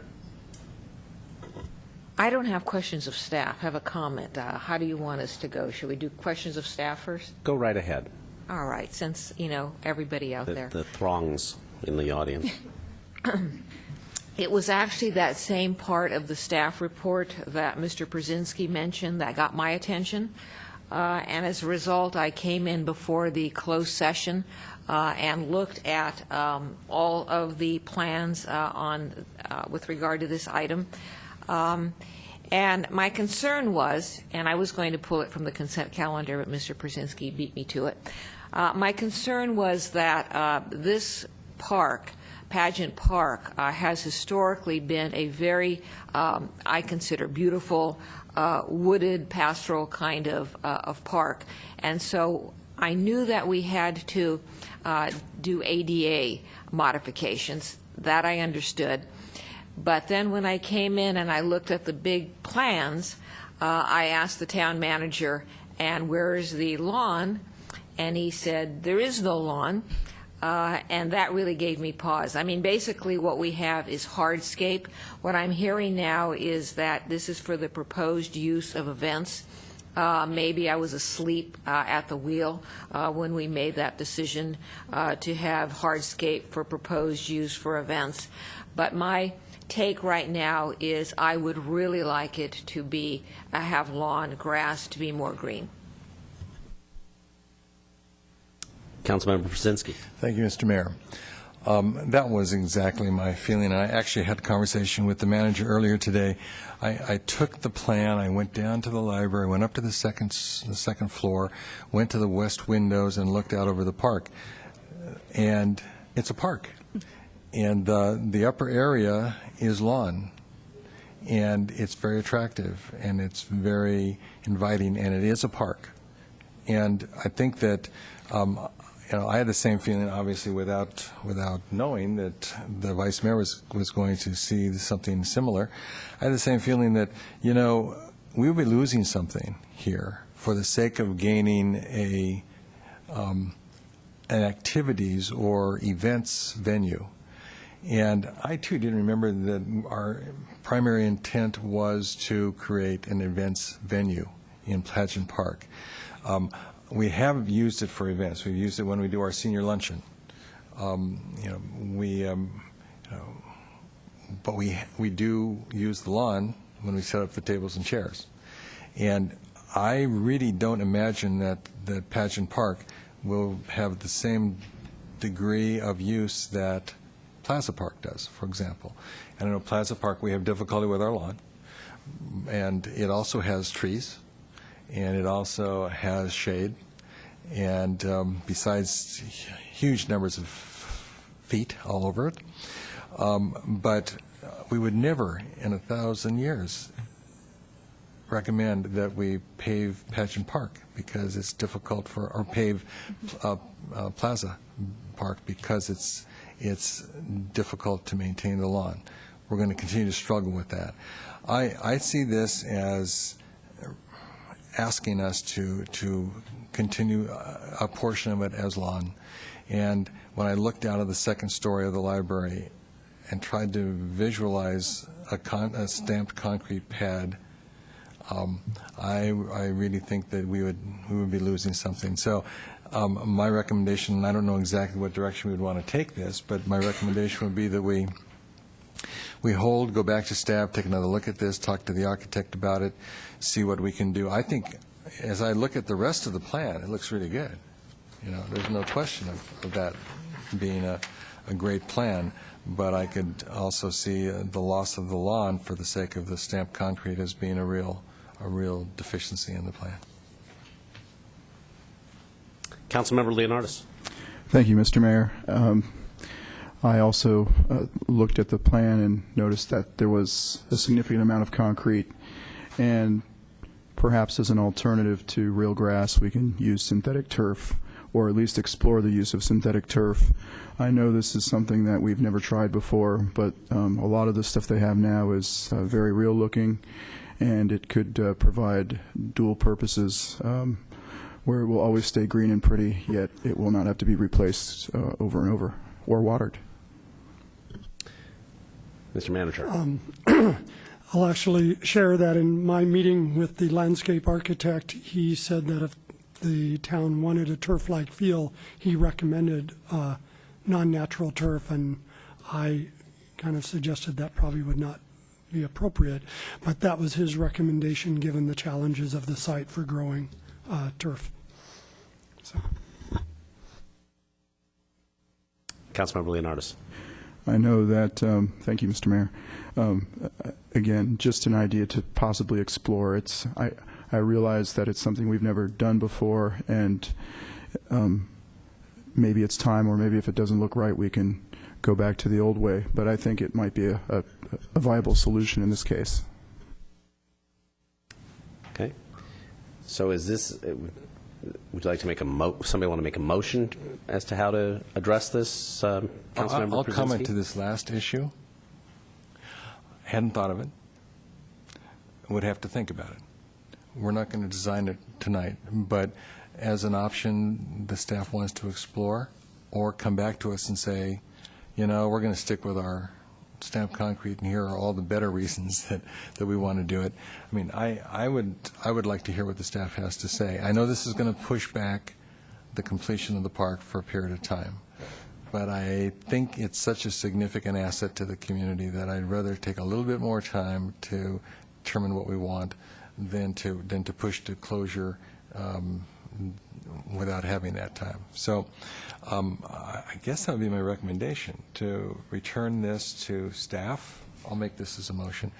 Return the PPW job number 1201, the Pageant Grounds renovation project, 411-825-2501, to staff for further evaluation and return to council with a revised plan, particularly focusing on the issue of the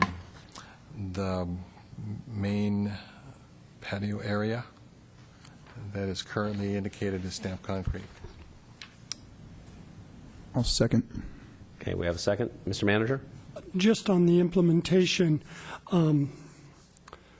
designing 3 sets of plans and specs to bring forward, one for turf, we already have the one done for stamped concrete, and one for artificial turf. That just entails more architectural work and design.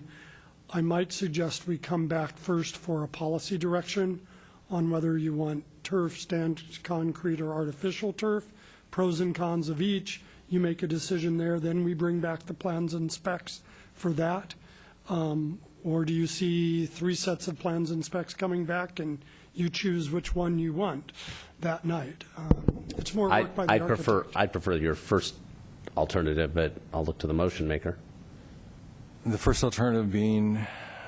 Pros and cons of each one for policy direction and then plans. Yeah, I wasn't thinking 3 sets of plans. I mean, I wasn't looking at that. Frankly, you're going to have to do some real convincing to get me to buy into concrete. So, and that one's already done. There's no work on that. So I think it would be the issue of pros and cons, you know, because we really do not have a real developed orientation to both natural turf and artificial, and perhaps a little bit more information on the artificial. Okay. You know, I mean, we are going to do it with our sports park. Yeah. And the architect put that on the table, and we could always have him prepare the pros and cons. So. Okay. Vice Mayor Spector. Thank you. I was not anticipating 3 sets of plans either. I mean, maybe it's simplistic, and maybe this is why you don't design from the dais, but we have renderings in black and white, and it just seems like you can say, okay, well, this is, it's white now. And then you put green, and it's, this is with lawn. Now, quite frankly, if there's other places to put lawn, I'm not against that either. And then you have a verbal discussion of real grass versus artificial grass. I was not thinking of artificial. When I first heard Mr. Leonardis say it, there was a little hesitancy, but I think that we need to have an open mind as a council and consider it. One of the benefits of artificial, although it's more expensive than natural, I assume, is that you don't have to water it that much. Maintenance is a lot easier. Probably not at all, actually, but that eliminates all the irrigation issues that might occur. So, interesting thought, but again, not designing from here. I'd like to hear pros and cons. And mostly what I'm trying to say is it will be a 3-step process. One step will be to come and get direction on turf versus natural turf versus artificial turf. Then to bring back the plans and specs to go out to bid, and then your approval of the bid. And I just wanted to clarify that we weren't going to try to do plans and specs on each option and bring those back to you. Okay. Councilmember Leonardis. I also agree that we do not need 3 sets of plans. I think you have the patio already, the stamped concrete already, and then just one turf plan, be it artificial or real. And I don't know if there's any economies of scale to be achieved by the same the installer that would be putting it in the sports complex or not. That might be something we want to look at. Okay. So there's a motion.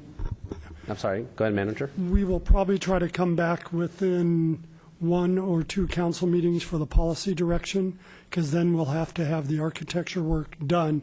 And it's not so much the plans that you will see, it's all the specifications that go out to bid.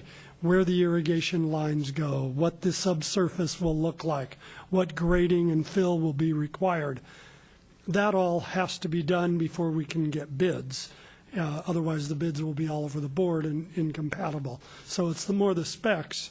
And so we'll come back for the policy direction on the turf solution as quickly as we can bring it to you.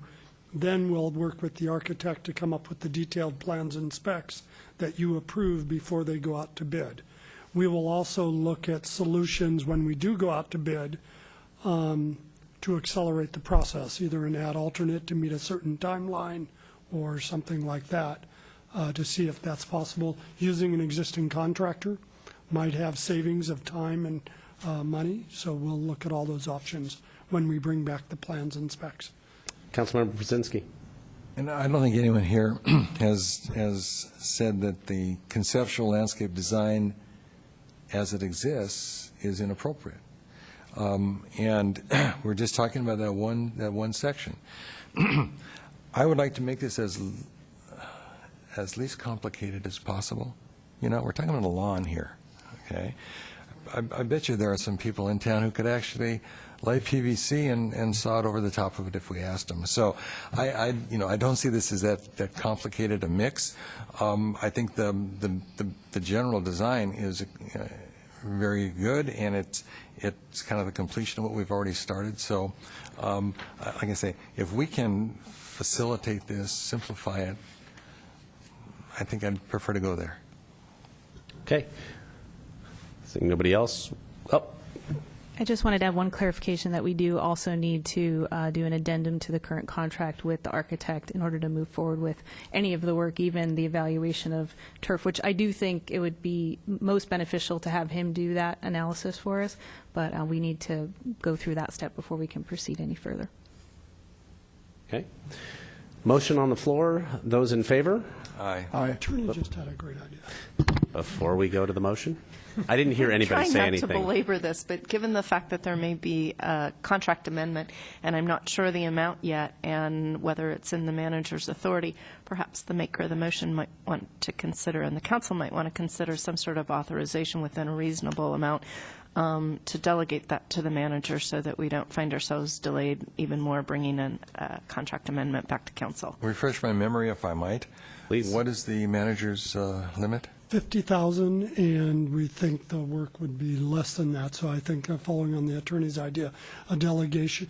The problem is we can't amend the existing contract with the added work. May take it over 50K, and I don't have that authority. Yeah, well, I So tell new you, work up to my limit. if I might, I'd do it for under 50K in a heartbeat Yeah. if you offered it to me, Yeah. okay? I'm sure I'd be able to find a way to do that.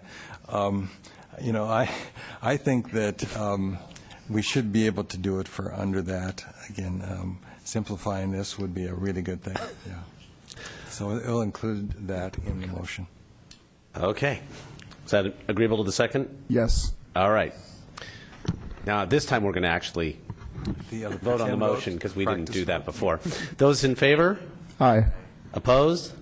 Motion carries unanimously. That concludes tonight's agenda, and we are adjourned.